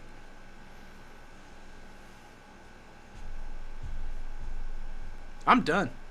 What say you, Skipper? I'm all for it. I'm totally all for it. Automatically makes that front defensive line even more lethal. Um, yeah, just immediately. I mean, you're talking about going from a good a good defensive front to, oh my God. Because now think about it. You got him in the middle, okay? You got Max and Kwity Paye on the outsides. You got Walker and Dean doing what they're going to do. I mean, the amount of blocks that he's going to eat up and holes or gaps he's going to fill, those are the intangibles. Like you said earlier, those are what you don't see on the stat line, is that type of stuff, how valuable something like that is. Uh, I'm sorry, I like Butler and all, but you can't even compare the two. I mean, he's a totally But different. playing those two together at the same time, Exactly. even in front, Yep. you could probably see a whole different Butler. You know what I mean? Because Yeah. now not only is he going to get a lighter blocking combo, he's not going to get the combo blocks as much, but he's also going to be a little bit more motivated to try and be as good as Vita Vea, right? So he's going to try a little bit harder. You're on Raider Nation Voices with Jeff and Jason. State your name. I almost said Stacy. I'm sorry, guys. I barely can hear you a little bit. I don't know what's going on at the moment, but I can wait for a second. Can you hear me? I can hear you good now, Jason. Yeah, you won't be able to hear me. Yeah. Oh, okay. This is Query V. Yeah, what's up, Q? What's going on, man? What's up, Q? Not much, man. Just enjoying the weekend. Yeah. I want to say, first and foremost, I know a lot of Raider Nation is listening. Content creators in particular. And I respect all you guys, man. I love the passion from all you guys. It's almost football time. Yeah, But thank you. I know we talking about Vita Vea recently. And I love the addition for Vita Vea, but it leads me to a different conversation of all the people that's been tied to us as Raider Nation. Acquisitions from Stephon Diggs to not even just Stephon Diggs, but veteran wide receivers and other places that we could improve. Yeah. I'm trying to figure out what's the difference. I mean, I get where you're coming from, because it seems like every time someone's a free agent or disgruntled on their current team, someone's like, oh, they'd be a perfect fit for the Raiders. Oh, they're going to go to the Raiders. That's going to be one of their teams. I think with Vita Vea, he's what, 30? Going to be 30? Yeah, 31. 31. Okay, so he's 31. He's got many more years or seasons left in him because of the position he plays and even his age. Some of these other, and I get what you're saying with the wide receivers, because I felt the same way. It's like, what is the difference between that? There's a big difference between some of the players, like the wide receivers especially, that were linked to possibly coming to us.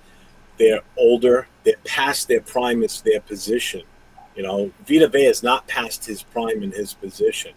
Those wide receivers are past their prime. They're older. They've had multiple injuries.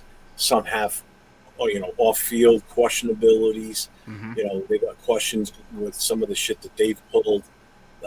That's where I draw the line is that, and the fact that how useful will they be with a wide receiver room that is so full of young, impressionable kids, because they're kids. They're all kids.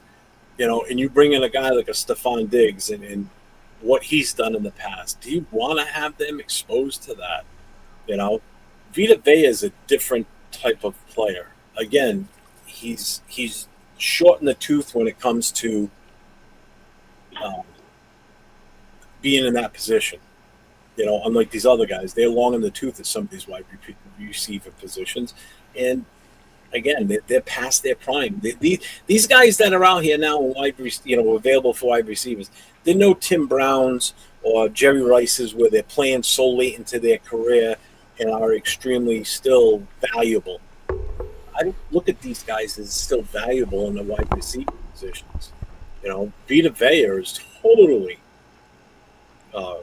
reliable at his position. He doesn't Jeff, have are you back- talking about free agent wide receivers Yeah. that are still available on free agency? There's Yeah, a reason like- why they're still available. Yeah, and that's the other thing too. Jason just said it. There's a reason why some of these guys are still available. So, and I get what you're saying. What's the difference? But I think there's a big difference between Vita Vea and these other players. But I definitely get what you're saying. I totally understand that, my man. But at the same time, like, and I know we've been burnt as Raider fans from like that specific position with stars of the NFL. I don't know why they don't do right when they come here. Yeah, I don't get it. But when do we take an account of what's quality product? One, that's one conversation, to be like palatable for the season. Yeah. Like, how do you get the fans invested in the season when we know we're lacking so bad? But also, when do we acknowledge the Crabtrees and the Jerry Rice of the stardom that actually work? When do we give Biggs the merit of he comes with all this bullshit? Excuse my language. Yeah, you're good. But he comes with all of that. But at the same time, within the same year that he's going through all that stuff, he still managed to be a leader. And ability-wise, still being their best receiver, used in different variations of, okay, I'm going off this game, I'm sitting back, or I'm not translating, but I still get my team to the ultimate goal. When do we take that into account as well? And when it comes between like veteran wide receiver or stardom wide receiver versus a Vita Vea, I get where the fan base is at. But at the same time, like, just get good players in. Just get good players in, because if we can go out and say, okay, Vita Vea makes all the sense and rally behind it and feel like our voices are being heard and being accounted for in the actual organization, then we're still taking away from young players in that department, in the D-line department. But we want to make sure Jack Dash and Thornton get the time that they need. We didn't see a lot from the D-line either. We had questions about the D-line either. So I needed to line up, unless it's supposed to be a undertone behind why Vita Vea is cool, but like veteran wide receivers is going to be lacking, because I don't think people get the importance of what good wide receiver play can do for the running game, and what bad wide receiver play can hinder Gentry. And then we look at Gentry as the sixth pick and be like, man, he didn't do nothing this year. Well, if we had a passing game, then we could put everything on the line as far as evaluation of Gentry to say, hey, you don't have an excuse. But with bad wide receiver play, you don't really have an excuse, but we frustrated and we still gonna blame Gentry. You get what I'm saying? Yeah, no, I get what you're saying. I guess one way to look at this, and this is my opinion on this, Vita Vea will have an immediate impact. Just him himself doesn't have to rely on anybody else. A wide receiver is going to have to rely on the offensive line being able to block for our quarterbacks, no matter who it is. Then it's the matter of who's our quarterback getting him the ball, too. And there's more. In other words, there's more steps involved to make that wide receiver be what he's really worth as a number one. Whereas Vita Vea is an immediate walk into this locker room, grabs his uniform, and he goes out there and he just does his thing. He doesn't have to rely on other guys. Other guys don't have to rely on. Well, they have to rely on him too, but he. And on top of that, Jeff, just Well, the Jason? same thing that you're saying is the wide receiver is going to be in on every snap. Where Vita Vea, you don't have to play him every defensive snap. This is where the game changes. He's a plug and play that now makes those third and shorts that much more difficult for the opposing team. Right, what Jason's saying, and it makes sense. The wide receiver will be out there every snap on offense, whereas Vita Vea is going to be more of a, like a rotational position too, basically. And how was it you worded, Jason? That you don't have to depend on him every play. Whereas you don't have to depend on him every play either. But I totally get what you're saying. It's like, why are we not willing to bring in a wide receiver? But yet, we're really talking seriously. And supposedly they've got a trade offer out there for him. Whether that's true or not, I have no idea. Those are rumors I saw online that we did supposedly send some sort of an offer to Tampa Bay. What it is, no clue. If it's real or not, no clue. But yeah, I mean, I think there's just more factors involved with a wide receiver versus somebody that's a nose tackle. But I totally get what you're saying. I totally understand it. Hey, man, it's been a pleasure. I got some clarity on that. Thanks, man. Because it's been bothering me a little bit just with... it's a good question. It's 100% a great question, yeah. Yeah. And there's I many ways to go with Raider Nation, too, for okay, a lot of people I've seen keep the same stance because I was waiting on that because I know Vita Vea is the type of guy that, Raiders could get behind. And I'm with it. Yeah. But I'm with it in the overall. If we can get better at every department, every position, it's cool. No. We don't need to settle. Raider Nation, y'all never need to settle. Because it's time to get back to what we've been. Oh, yeah. Where we've been, for real. It's been too long. And I appreciate you again. Yeah, I appreciate you calling in, man, and spending your time with us, man. It's been awesome. Thank you very much. No problem. I'm going to check back in the chat. All right, man. Thanks, man. Take care. And also, too, if we were to make that trade, and I'm just saying if we make that trade, going into the draft next year, that just means we don't have to focus that much on trying to get a defensive tackle in the draft. We can focus more on the wide receiver position, another linebacker, maybe another offensive tackle, depending on how these guys pan out. I'm seeing Charles Grant playing on the right side. What does that do with DJ Glaze? What does that do with Trey Zune? Because those guys are gonna. I'm not gonna use the compete bullshit. You better not.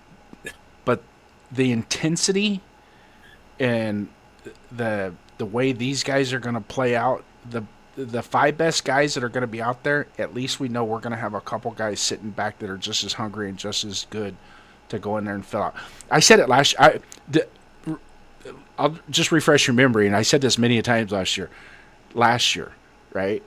I said there are guys that are backups on other teams that are better than our team, our offensive line. We had the 34th best offensive line in the NFL, and there's only 32 fucking teams. So that ought to tell you something right there. I know what this is. You're on Raider Nation Voices with Jeff and Jason. State your name. Hey, this is Donis Duncan. What's up, Duncan? What's going on, man? Duncan. Oh, not much. I just figured I'd call in before I hit the hay. What's up? Talking about Vita Vea, and Jason and I and Darkside on our show talked about it a couple months ago on our show. I think I'm kind of more in line with Q.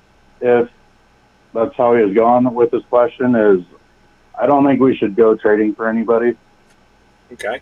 I just say we roll with the guys we have and see what we got. That way we know at the end of the season exactly what we have and what direction we need to go in continuing the rebuild. And I know Jason has the point that Vita Vea is still in his prime for his position, which is true. I'm not denying that. But we also have a bunch of young guys that are still trying to get reps and playing time. And if they catch fire during the season, and we have a vet there, he's going to be taking that time away from them from getting more valuable reps. Yep. True. Yep. And that's a good point too. I mean, I'm not hard stone on exactly what we should do with that situation. I'm really not. But, and to Duncan's credit, and I do owe him an apology, just merely suggesting it, because way back when I said we don't need to be giving up draft capital just to go make a splash play. I'm tired of making the splash plays. Jason's talking. Sorry, I forgot you couldn't hear him. Just mentioned to him about us going and making splash trades. We need to stop doing that anyways. He's saying we just need to stop making splash trades anyways. We don't need to be? Yeah, we need to not be making splash trades. Like this would be a big one, for sure. No, I definitely agree that this would be a trade that I'd be interested in, but I'm still more holding firm on, like, let's see what we got. And to add on to, like, how Jason says that we can make up those picks that we trade away easily, I agree with that. But we could also keep those picks and get more picks on top of that. Mm-hmm. So, like, why not just keep trying to invest through the draft, and then when we finally get into a position where a couple of vets could really push us over the edge, then we go take that shot. No. Yeah, it makes sense. Yeah. But I still would take Vita Vea this year, though. Sorry. There's pluses and minuses that's fine. It's not a bad opinion. It's not something where, like... I look at it this way, because the more lethal you make that defense, the better position you're putting our offense in every time they come back out on the field. Because if you've got a way, way more improved defense than what we had last year, and they're controlling the field against whatever offense we're playing against each week, where to the point where they're giving a shorter field back to the offensive line, or they're preventing teams from scoring, so our offense isn't having to go out there and score 21 plus points every game, because our defense is putting more pressure on the opposing offense. And you know what I mean?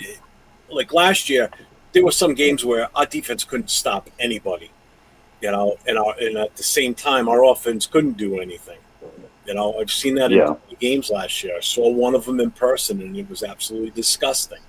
That Philly game to this moment still blows my mind. How we never crossed the 50-yard line on offense. Our defense was getting pushed around and manhandled like we were little kids out there on a playground. It was a disgusting display of football. It was pathetic. And then we go next week, after that, play against Houston in Houston, and almost beat them. And had a hell of a game all the way around on all aspects, offense, defense, special teams. And it's like, where the hell were these guys a week ago? And now all of a sudden they show up? What the frig? Consistency, not consistently sucking, but consistently being good. And that's what we didn't have last year. And that's what I'm hoping to see this year. And that's one of the benefits of bringing in a guy like Vita Vea, that automatically just elevates your defense even more. On top of the moves that we made between the draft and free agency and re-signing of our own players. I think we've got a good, solid nucleus on the defense, and this would just be another whole level to it. What's up, Alec? I see him in the chat. Yeah, no, I mean, I agree. Vita Vea is a hell of a player, which is why I said this is one of the trades where I'd actually be interested in. Yeah. But I'm also, like, under the belief that we were so terrible last year, both in coaching and player personnel-wise, that we're not going to be able to fix all the holes that we had.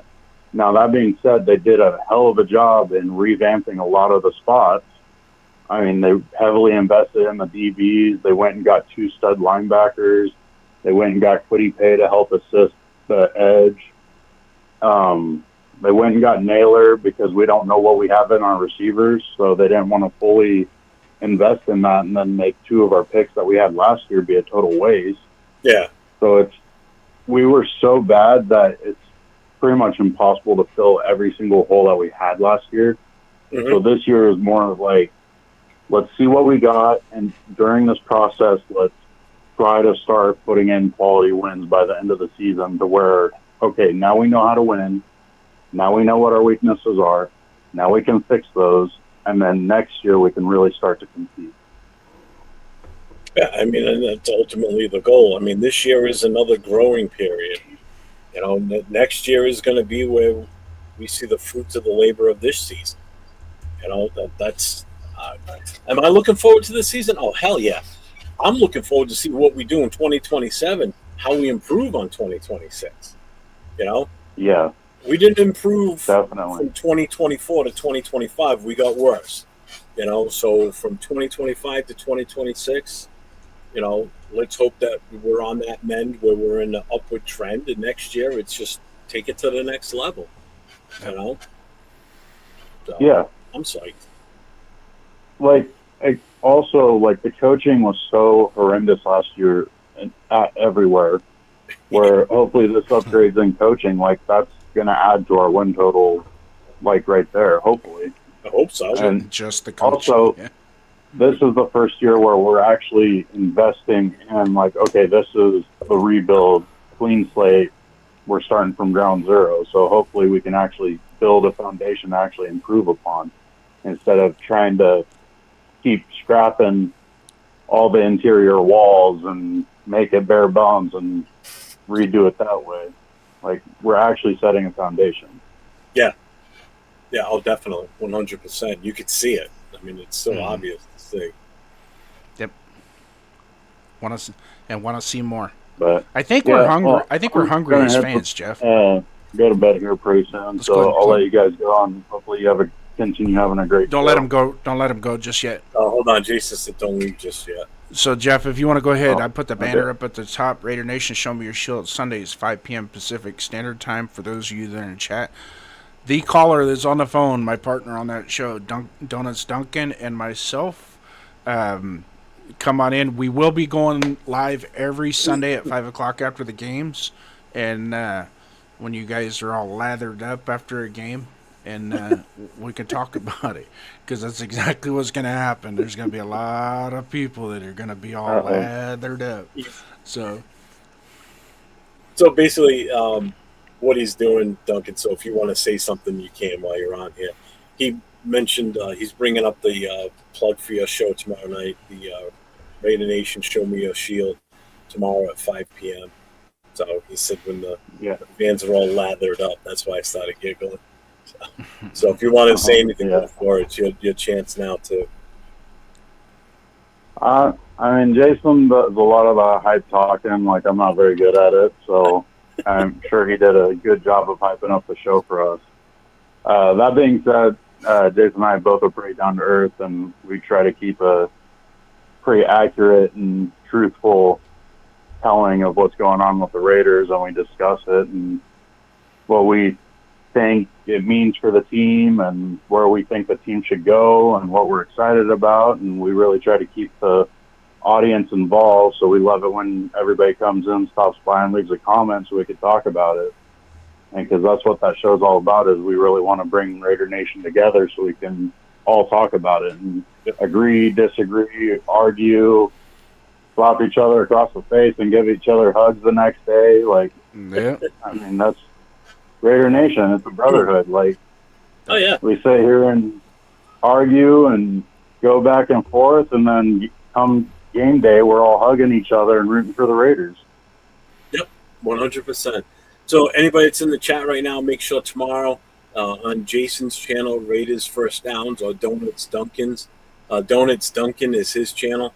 It's Raider Nation Show Me a Shield, Sundays, every Sunday at 5 p.m. Pacific time. That's 8 o'clock for you East Coasters.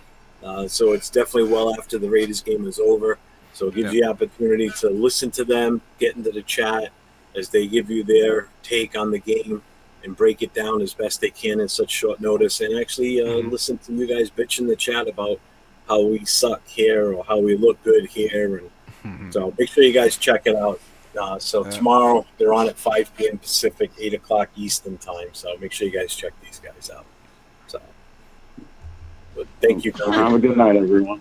Appreciate you. Oh, I didn't know you wanted to get involved with the discussion, Mr. Helper. I don't know why you're doing it. He ain't gonna hear it. He'll hear it on the replay. Yeah, Lewis, I know you asked the question earlier. Supposedly, Kwity Paye was injured yesterday. He walked off under his own power off the training field, the practice facility, with the trainer. There's been no news of it. There was a rumor leak supposedly that it was because he was dehydrated, and if that's just the case, then there's nothing to worry about. The one thing that did come out of it was Kuntz stepped up immediately and went in to take over his spot on the playing with the ones. And I think he had like a sack or two too, actually, if I'm not mistaken, is what I heard too. When it was our touch sack. Yeah, he touched the red jersey. Yeah, got you. No, you didn't. I moved this way and you didn't see it. I was on base. Yeah. I was on base. Raider Paul popped in while we were on the phone with Duncan. What's up, Raider Paul? Let's see. Roy, what's up, Roy? I see you in here. If there was a wide receiver with Vita Vea pedigree, we would pursue them. Oh, absolutely. 100%. If Stephon Diggs was a few years younger, still playing in the highest ability that he could, and didn't have these off-field issues, by all means, man, go for it. I just don't like players that have that excess baggage off-field issues because that can become a detriment to the team, plain and simple. That's the last thing you need. And all of a sudden the guy's like, you know what? Perfect. I'll give you a perfect example. A guy that we had on our roster last year, okay? We let him go. We didn't re-sign him. He's gone. Gets picked up by another team, and all of a sudden, bam, finally gets hit with a 3-game suspension from the NFL for a DUI charge. Mm-hmm. That's the shit I'm talking about. You don't want to take somebody that's got pending issues because it could ultimately hurt your team in the long run. Like, you lose the guy because the NFL fines him. And people that don't realize, I'm talking about Snowden. So we let him go, goes to Dallas, practicing with them the whole 9 yards. NFL comes down with their ruling after their investigation. Now, this is a charge he got when he was with us already. Right. So we already knew the consequences, or the potential consequences. So we didn't keep him, let him go. Cowboys took a chance, grabbed him, bang, out for 3 games. So your first 3 games of the season, you don't have this guy that you brought in as a free agent. No. Especially when you got guys that are free agents that they're still a free agent and they got a 6-game suspension hanging over their head. Exactly. It's like, how do you sign a guy like that and go, okay, we're going to sign you and bring you in so you can sit for 6 games and muddle everything up for us, and we got to go. We need people today, not 6 weeks down the road. And I know someone will sit here and say, well, what about Quishon Junkins last year for the Browns? He got suspended. It's a draft pick, first of all, okay? That I think that's a little bit different of a situation. You're talking about going out and bringing in a guy purposely that has an issue, okay? You're talking about a rookie running back that you drafted. You've got a long time with this kid. No. Unless he gets suspended indefinitely, that's a different situation. But any free agents you're bringing in that have this possible off-field issue hanging over their head, that's a threat to your team. It's a threat in your consistency to your team. Why would you want to put yourself through that? It just doesn't make sense. If I was the Cowboys, I wouldn't have touched Snowden with a 10-foot pole. Absolutely not. No. 3 games ain't too bad, though. Coach just asked how Cousins look. From what I hear, he looks stiff. I know I watched the video of him running the wind sprints, and I think he's under the feeling like, hey, I'm 38 years old. I'm not running these things full speed. It's like he's wearing sweatpants out there because I don't think anybody wants to see it. He doesn't want to show off his chicken legs. Yeah, but also too, when are they taking that video? Because usually, and you know, and I know, when you're 37, 38 years old, beginning of practice, you kind of want to take your time warming up a little bit. Things pop and crack a little bit You faster. don't want to pull or break anything. Right. So let the young bucks get out there and but him, he's like, yeah, I'll be good to go when we get practicing. This is just warm ups. So, what I've heard so far with Cousins is he's pretty consistent with his practices, but he's had a couple that really kind of stood out a little bit with how he's able to get people into place pre-snap, get them in the right position, and have no pushback whatsoever. Yeah, I mean, again, like I would give Cleveland a little bit of slack on that because it is a rookie, and depending on what he was going to be fined, I mean, it's either short term and he's a rookie. You got a long way with him. Snowden, you've got limited time. He's only going to be there for, how many years has he got left as a player? That's different. First of all, Cleveland Sox, we all know that. They ain't going anywhere. They weren't going to make the playoffs last year. Dallas is always saying it. This is our year. The fans are. The team's always trying to play. They're playing in a tough division. The NFC East is not an easy division. The Redskins seem like they're coming around. The Giants are going to be improved. The Eagles are still the Eagles. They haven't changed much. So they're in a tough division, and now you just wasted a roster spot on a guy that's suspended for 3 games. That's smart move. Nah. Cincinnati and Cleveland are probably the worst organizations in the league. Hey, throw Kansas City in there with this bull crap too. They're the only ones that got a parole officer on payroll. Everybody gives the Eagles crap having a jail cell and a judge in the practice facility. At the practice facility, not at the stadium, at the practice facility. They got lawyers on the stage. They got Dewey Cheatham and Howe law firm right there waiting for him to represent any one of their players. And I'm sure they keep their lawyers humming with those guys. Yep. So Lewis says, Jeremiah Smith is the wide receiver I'd want the Raiders to pursue in April, even if they have to move up to draft the youngster. I hope that's who we got, to be honest with you. Yeah, just pray to God he has a good everybody's going to want him. He'd probably be the number 1 pick in the draft next year if he produces like he should. And which is why really we shouldn't win any games this year. Oh, you want to tank for Jeremiah Smith? Why not? Give Mendoza a fucking lethal weapon right off the bat if he's going to I say we trade back. Huh? I say we trade back. Well, we could have if we still had that Baltimore's first-round pick next year. I'm kidding, Jeff. I'm kidding. I'm using one of your taglines. Trade back. Trade back. Why would you trade back? If anything, you're going to trade up. For the 2 years that I've known you, both drafts, trade back was the first words out of your mouth. The guys that we were talking about taking weren't worth taking at that position. Sorry. Yeah, well, I'm not going to discuss it no more. We took them. So, I'm just saying next year we're going to trade back. And we're stuck with them. We ain't stuck with them. We're stuck like it's a bad thing. Genty's not going to be what everybody thinks he is. Mike Washington, keep an eye on him. Nah. Convicts come on over to the Chiefs. I mean, I have spoken to a former Bengal and it sounded bad. Yeah, I feel bad for Joe Burrow, man. They just have not done much to protect him up front. How he's even still there is beyond me. I'm surprised he hasn't asked to get the hell out of there. Just for the sake of his health.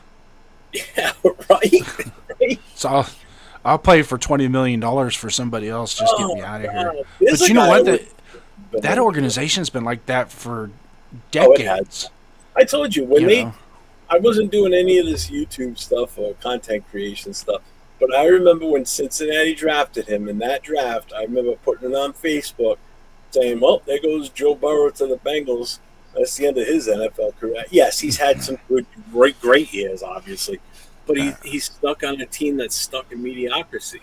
Yeah, they made it to a Super Bowl, but they got beat. But it's a shame because, man, there's so many other teams that he could have gone to, and my God, they'd be lights out.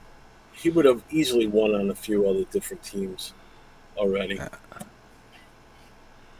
Yeah. And Shoot somebody that. that's got a decent run game and a decent defense would really help him out. That's for sure. Did you see? I thought it was kind of funny. I saw this too. Did you see the video of Trey Hendrickson doing the At bag? Baltimore doing the the guy that was videotaping us. Oh my God, we let Max Crosby go for this. It was bad. It we was kept really bad. him and we kept him instead of Max Crosby or something to that effect. Yeah. Oh my! I'm watching this. I'm like, my God, Max is so much faster than that. Yeah. He's way more agile. You know what it is though? Trey Hendricks is he's more of a He's a one-play pony. That's it. Yeah, he's more of a bull rush type guy. He's got the muscle build, whereas Max doesn't. Max is more of a finesse guy. I swear, Max, for a guy that supposedly is always in the gym, hasn't put on an ounce of muscle since he's been. His biceps look the same size today as they did when he got drafted. But he's in the gym every day. Does he not do curls or bench press? I mean, what the hell does he do? Who? Seriously? Max? Yeah, what does he do? It looks He like does all that. When he trains MMA stuff and his hand is in his twitch. Yeah, there's power in it. It doesn't look like it, but he's got power in those arms. Yeah, he might have power, but man, it doesn't look like. I mean, you stand him and Quiddy Pace side by side, or you even throw in what's his name, the rookie, Keon Crawford. Stand him next to him. You wouldn't know that they all play the same position. Yeah. They've all got like a muscle built to them. They've got strength. They've got power. You know, you don't see that with Max. Max is not going to overpower somebody. He's going to out finesse you. He's going to possibly run around you a little bit. You know, these other guys have the ability to like toss a blocker. You know, if they got the leverage. Yeah, Max isn't about getting up underneath people's shoulder pads and driving them. He's never really done that. It's usually, and even his tackles, he just gets away from the block instead of trying to take on the block and shed it. He just gets away from it. And there's been times where he's ducked around and then come back to backside and still made the tackle. And it's like, that's just quickness and twitch is where he's at. You know, he's got power. I mean, he wouldn't be in the NFL if he didn't have some power in him. But with his MMA training that he does and his twitch and his quick response and how he can get away and that Euro step that he does, it looks so awkward, but it's effective. But see, I like Alex's comment here. It says, if you have strength like LT had, you're right, but you got to look at the errors too. Offensive linemen back then weren't the massive guys like you see now. Yeah. Granted, the Cowboys had an awesome, massive offensive line during LT's time. Yes. But a lot of your offensive linemen were a lot smaller than 275, 290 at best. Yeah, I mean, you didn't see a lot of 300s out there. Larry Allen was the biggest at one point. Wayne Newton was another one that was a big one for the Giants, for the Cowboys. Yeah. You know, a lot of these other offensive linemen were just that. They were just strong, but they were smaller framed guys. Yeah, Art Shell and Gene Upshaw. Art Shell had a little more beef to him. Upshaw was taller. He had the long arms too. I mean, he was but I don't think neither one of those were over 275, 280. No, I mean, you look at them back then. You thought maybe they were bigger, but I don't. Unless they were fudging their weight charts back then to throw people off. Oh, he's 275. No, he's 300. Nope. Put him down as 275. You know what I mean? Unless they were doing stuff like that. You never really saw back then. You never really saw 300 pounders. I mean, I think Jim Otto was 250 pounds. I mean, yeah, it was extremely small for him. That's strong safety size now. Yeah, even back in the day, the centers were not that big. You know, now they're pushing 300 or over 300 for some of your centers, your guards, your tackles. They're all big. Your tackles are usually your tallest. They're usually like the 6'4", 6'6", 6'7" guys. You know, your centers are usually the shorter guy on your offensive line for the most part. You know, although Linderbaum's pretty tall, he's a big boy. Yeah. I still like my nose tackles a little short, a little on the 6'2", that 6'1", 6'2", 340 range. Oh, they got to be big, like big but not height. compact. Yeah, you know what I mean. Compact. And yeah. Well, you don't want them tall. You want them shorter because you want that lower center of gravity. You don't want a 6'7" fucking nose tackle. He's going to get whooped. Yeah. You know, he's never going to get lower than the offensive lineman ever. It's not going to happen. What's up, Ricky? What's going on, man? Ricky Bears, what's happening, man? And Mark Bates is in here as well.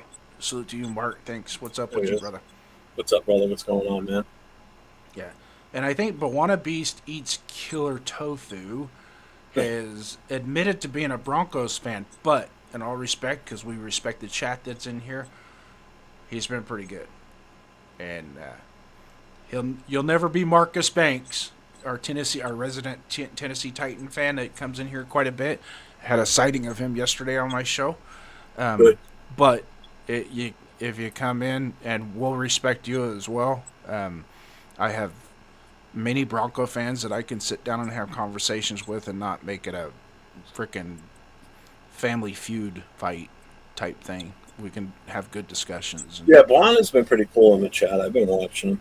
Yeah, he's been good. And shout out to you, brother, for respecting us in the Raider Nation with your, just talking ball. Hey, and if you want, on Friday nights, the skipper next to me here has a show called The No Huddle. Same concept, but it's open to all NFL. He's reaching out to all the NFL fans, not just Raider fans. Yeah, the No Huddle show, I cover the news from the last week, so next week it'll be all the news that's happened in the NFL from yesterday, Friday, till next Friday. Yep. I cover. And you'll have a Hall of Fame game to talk about. Huh? You'll have a Hall of Fame game to talk about. Yeah, that's the other thing. I'll have the preseason game, the Hall of Fame game to talk about for sure. So definitely check my channel out on Friday nights. It's called No Huddle. It goes on at 9 o'clock Eastern, 6 o'clock Pacific. So you might want to check that out. Yeah. There will be a lot of Raider fans in there. There usually is, but I'm getting more and more fans of other NFL teams. So Lewis says, I believe Trey Zoom and Charles Grant will be good for our Raiders whole line for years to come. I think so too. I'm just worried about JPJ right now to see what happens with him. You know, so far they've got him slotted predominantly right guard, and he's been running heavy with the ones with no changes at that point, which I think a lot of us expected that with, once again, best ability availability, right? So if he can stay available and play at a high rate at the right guard, he has all the talent in the world to play right guard and be really good at it. So we will see. We'll see how the old injury bug creeps up on him. I'm about ready to get out of here. We're 2.5 hours. Are you? Oh, man. It seems like we just started like 5 minutes ago. What are you talking about?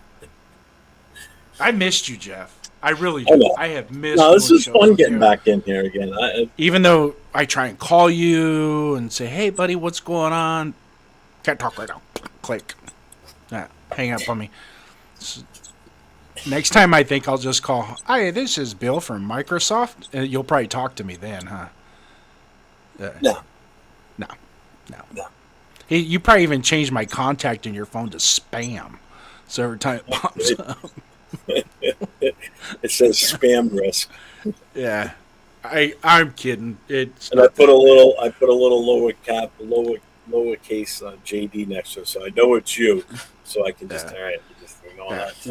I've been busy the past few months with stuff. Did a destruction derby car.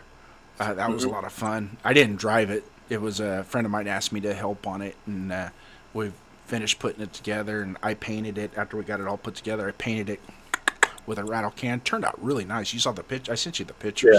Yeah. Turned out pretty cool. From a distance, it was like, ooh, that's a nice paint job for a destruction derby car. Yeah, it's a rattle can. Don't worry about it. So it took me a lot of rattle cans. I think I used 28 cans of paint to paint it. That's insane. Yeah, I thought I got carpal tunnel. I came home one night, my fingers like this from holding the spray paint. You know, You should have bought one of those. You should have bought one of those. The handle, the grip handle. I don't like so those. I can't control the paint. I'm so used to doing it. All right, Picasso. You're not painting the Mona Lisa with the fucking thing. You're painting a goddamn car. That's going to be in a smash-up demolition derby.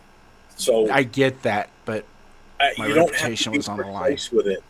You tape it off if you have to. You put tape and then you just.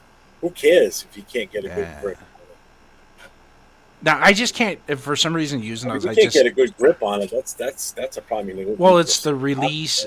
I'm so used to like controlling the paint this way because if you press down and then pull back, it gives you more paint, and you push forward, it gives you less paint, type thing. So like tips by JD Raiders first downs on Saturday. Hey, night. did you see the curb I just painted for a friend of mine? Did I send you that curb, that gray one with the Raiders logo on it? Yeah. That turned. I told the lady when I got done, I go, I'm not gonna lie. If I come back in the middle of the night and you hear a saw out here grinding on your concrete, it's because I'm cutting this curb out to take it home with me. Because it turned out way nicer than mine that I hit with the truck after I was talking to Jeff on the phone. Dumbass. While on the phone with me, backing up his truck, I hear him go, "Ah, shit! He just painted the one in front of his house, and he hit it with his own car, and he scraped half the paint off the damn thing." He had to sand it back down and start over again. And the first one was nicer than the second one. After I got done with the second one, I was like, man, the first one was so much better. Man, I screwed this one. It's like, I was so pissed off. Jeff, you were fantastic today. Jason was a little He's getting back. Hey, Will, one of these days I would like you to come on my Show Me the Shield show one of these days. That'd be fun. Who's Will?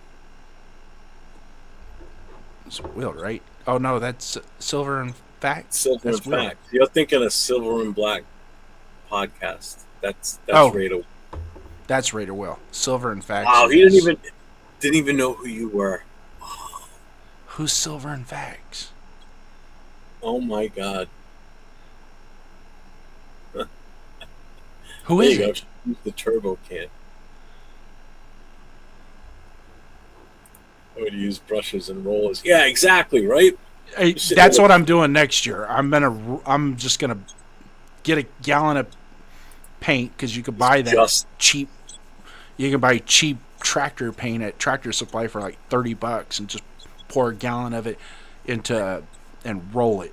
I was like, no, but he wanted it because it was for his business, because he wanted to advertise his business for the Destruction Derby. So we put big decals of the business down the side, and then I painted the numbers on the rear deck lit on the rear quarter panel, and then did the red down the middle, and then I built a shark fin for the top that had his logo up on top. And was it a happy little shark fin? Let's not call you Bob Ross. No, it was just two pieces of sheet metal that I riveted together and bent the bottom of it so it had a platform to sit on top of the roof. And then he had two decals made, and we just put the decals on it that had his company logo on it. It was cool. It turned out really nice. And then stuck the American flag. I built the thing, put the American flag in the trunk. So that was cool. It was fun. It was a lot of fun. Yeah, that car we're going to use the car again next year. It's still usable. So he just broke the steering column midway through the second round. You got to resalvage the paint job. Yeah. And then he bought another one, a 1979 Lincoln Town Car. It's like the trunk of it is literally the size of my truck. The hood itself, the whole front end is massive too. Yeah. That's what I told him. I was like, good God. It's got a big old 460 cubic inch motor in it. Yeah, that thing's going to be a blast when we get that thing done. So, but I'm not. Supposedly, it looks like Darian Porter's been looking pretty good so far too. Yeah, Yeah, they're pretty happy with him. Yeah. They're pretty happy with him. So, and you always you expect that out of a high draft pick because he was a second or third round pick. Third round pick. So you'd expect that in the second year you see some progression, and hopefully the progression that we see is that. Yeah. Hey, Jack Betch, did you hear that? Thornton, did you hear that? Second year should be some progression. Tap, tap, tap. Need to tap, see tap. some progression. You guys hear that? Yeah, I wouldn't be surprised if Thornton gets cut. Oh, Roy, there's a good chance of that happening too. I wouldn't be surprised. Seriously, I wouldn't be surprised. So, all right, everybody, I think we're going to get out of here for the night. I've had fun tonight. Yeah, this has been good. This has been really good. It's been nice to get back on screen with you again. Have fun. Yeah, it's good times. Good times. Good times. Yeah. So next, so you got your show coming up tomorrow, Raider Nation Show Me Your Shield at 5 p.m. Pacific time, 8 o'clock Eastern time tomorrow night. Yep. You got anything else coming up? Fridays, Raiders Pride and Poise at 11 a.m. Pacific Standard Time. Try and get that lunch crowd. So if you guys are on your lunch on Fridays, pull your cell phone out, pop up in with us. It's a solo show, but I have a gentleman by the name of Black the Quarterback. Business decisions at business BIZZINESS decisions. Scroll through. I don't have the link. I guess I could probably clip the link real quick and throw it in there. He is a content creator that was doing mainly all sports, basketball, baseball type stuff. And he decided, you know what? He's from the East Bay of Vallejo. Well, he's from Vallejo. Grew up there. Same age as us. I mean, I think he's like 7 months younger than me.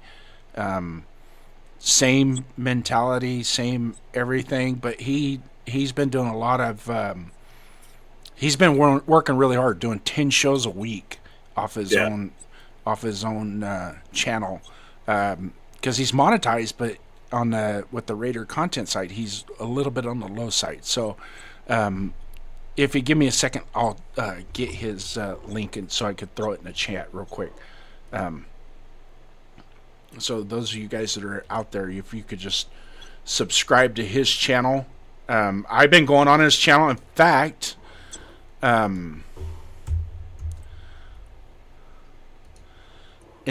next Friday we're starting a show at 5 o'clock p.m. Pacific Standard Time. It might fluctuate between 5 and 7, depending on who we get on. It's going to be Fight or Flight, a pure debate show. Got some pretty good heavy hitters coming in, some good content creators that are going to be coming in, and so there's going to be some debate. It might get a little testy at times on this show, to say the least. But he's doing a really good job. In fact, I talked to him on the phone today. We're throwing some ideas around and whatnot. But I just dropped it in a link, you guys. If you guys can copy and paste that, go sub to his channel, and set your notifications for him with his channel. Let's get it growing. He already has a big following, so he's already monetized from his previous content that he was doing. But on the Raider side, he's a little bit on the short end, so we get that Raider side of it coming up. And you got to watch him on my show one time. The guy's pretty good. Yeah, he is. He is. So, and he's very knowledgeable of this of the Raiders historically. I mean, he goes back the same distance as us, to the late 70s all the way through, and he'll say the same thing that you say. We've seen Super Bowl wins with our Raiders. Not a lot of Raider fans out there that we have today that have seen a Super Bowl win that can enjoy it like we have.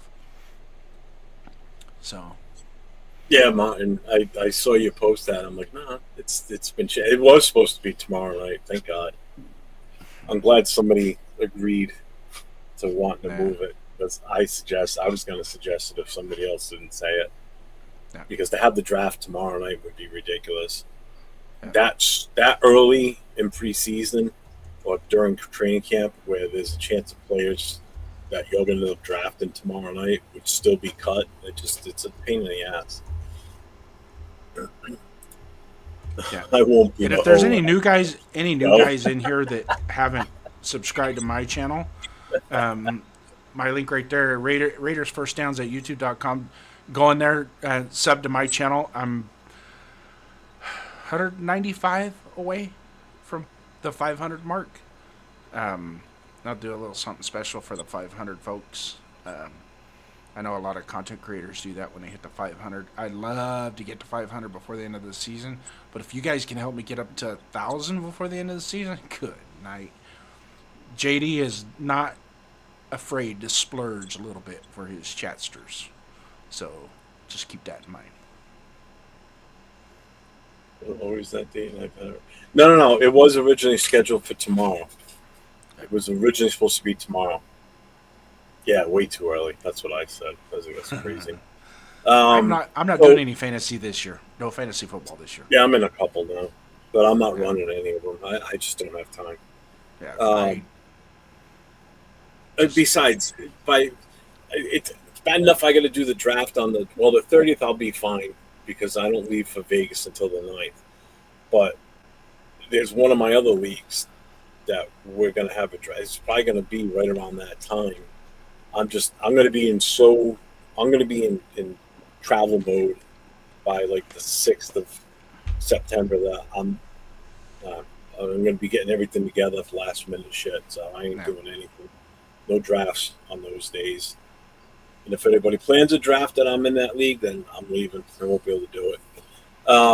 So as far as me coming up this week, I've actually got a lot of stuff coming up this week. So Tuesday night, I will be on Most Notorious with myself, LV Raider 10, Leo, Cheeto Linus, and Raider Will. And on Wednesday, I'm going to be a special host on the Cage Match. So Cage Match is coming back again. Raider Savage asked me to co-host with him because but he didn't Asylum is still away. Huh? That guy, Savage, didn't ask me. He asked you. Yeah, he asked me. There's a. It's because I co-hosted with him before. I filled in for Savage before. Yeah, I filled in for both. I filled in for Savage one day, and I filled in for Asylum one day. So I had to give him a list of. You just let him know there's a special guest going to be in the chat that night, Wednesday night. Okay. So Cage Match, go to that channel. Make sure you guys hit that sub, hit the notification. I probably will not be streaming to my channel. It will just be, I'll be on there as a guest host, so make sure you guys check that out. It's called The Cage Match. Great show. Great show, too. Thursday night, I will be on with, no, I won't be. I will not, Nate and I will not be on Thursday night. He's got family coming over, and he's going to be going to the training camp practice. So I will not be doing a show with him Thursday night. I'm not doing anything Thursday. Friday night, I will be on my No Huddle show, normal time, 9 o'clock Eastern, 6 o'clock Pacific. And then next Saturday night, Jason and I will be right back here again next Saturday doing the same thing we did today. Yep. Having fun. It's those phone calls. Yep. We had a good night tonight with some phone calls. There you go. Thanks, Martin. I appreciate that. Yep. Thanks, Martin. Appreciate that. Exactly. We had some really good phone calls tonight. Believe it or not. We did. We had some really good phone calls. And there's some guys out there that we know that have the ability to make good phone calls. You dial that number, 401-830-9189. But I think we're going to close the phones down now, right? Yeah, I just closed them. Okay. Only other thing, anybody that caught that pop-up show I did last Sunday with the two guys from the AFC West teams, one from the Broncos, one's from the Chargers. I'm going to reach out to them. Might do another late night pull-up tomorrow night with them. Invite them over to your No Huddle show. Not yet. I'm thinking about it. I want to do something with both of those guys. Got to find a Chiefs fan. I want to do like a AFC West type show. It's hard to find Chiefs fans around here anymore. Yeah, exactly. And if not, I'll just do it with the three of us. I'll do it with the Broncos fan, the Chargers fan, and myself. We'll just have fun with it. Fuck it. I don't care. Because that was just a late night pop up type thing, and we ended up being on for 2.5 hours last Sunday night. It was great. It was fun. But I got nothing else. Nothing else Jason, here. you good? Great chat tonight. Salute to Arnie Garza with the fire. He was bringing it hot and heavy from the beginning. So shout out to him. Good I job, apologize, Arnie. I can't get to all your questions sometimes in the chat because you come in rapid fire with them. Yeah. I wouldn't be highlighting anybody else's comments. It'd all be his questions. On today's show, Arnie Garza. No, but he's a good dude, man. Brings in good takes. So I got nothing else. I thank everybody for being here. Our moderators in both channels, thank you very much for being here. Super chats. Anybody that's been put up the membership milestone, how long you've been a member of my channel, I appreciate those. Appreciate the super chats. It's how we keep this thing going, man, so we can bring you good content every week, upgraded graphics, the whole 9 yards. So make sure you guys if you missed the intro, make sure you check it out. Rewatch the start of this show and see the intro that Jason made. And our outro is the one that we've been using prior to, correct? Yeah, it'll be the same outro as before. Okay. Yeah. Well, I haven't got around to re-upping my game on that one. Gotta step up my game for that one. That one's even the outro is going to be hard to beat. Yeah, it is. Well, I got nothing else other than to say, stay safe, everybody, and go Raiders. This concludes our broadcast day. Good night, and God bless America. That too. Raider Nation, that's going to do it for tonight. We appreciate everyone who called in, everyone listening, and everyone who brought the heat. This isn't just our show. This is your platform, your takes, your voice. If you didn't get through tonight, don't worry. The phone lines will be open again next time. Until then, keep representing the silver and black wherever you are for everyone here. Thanks for tuning in, Raider Nation. Please, please, please, have a take and don't suck. We'll see you next time. This is Raider Nation Voices.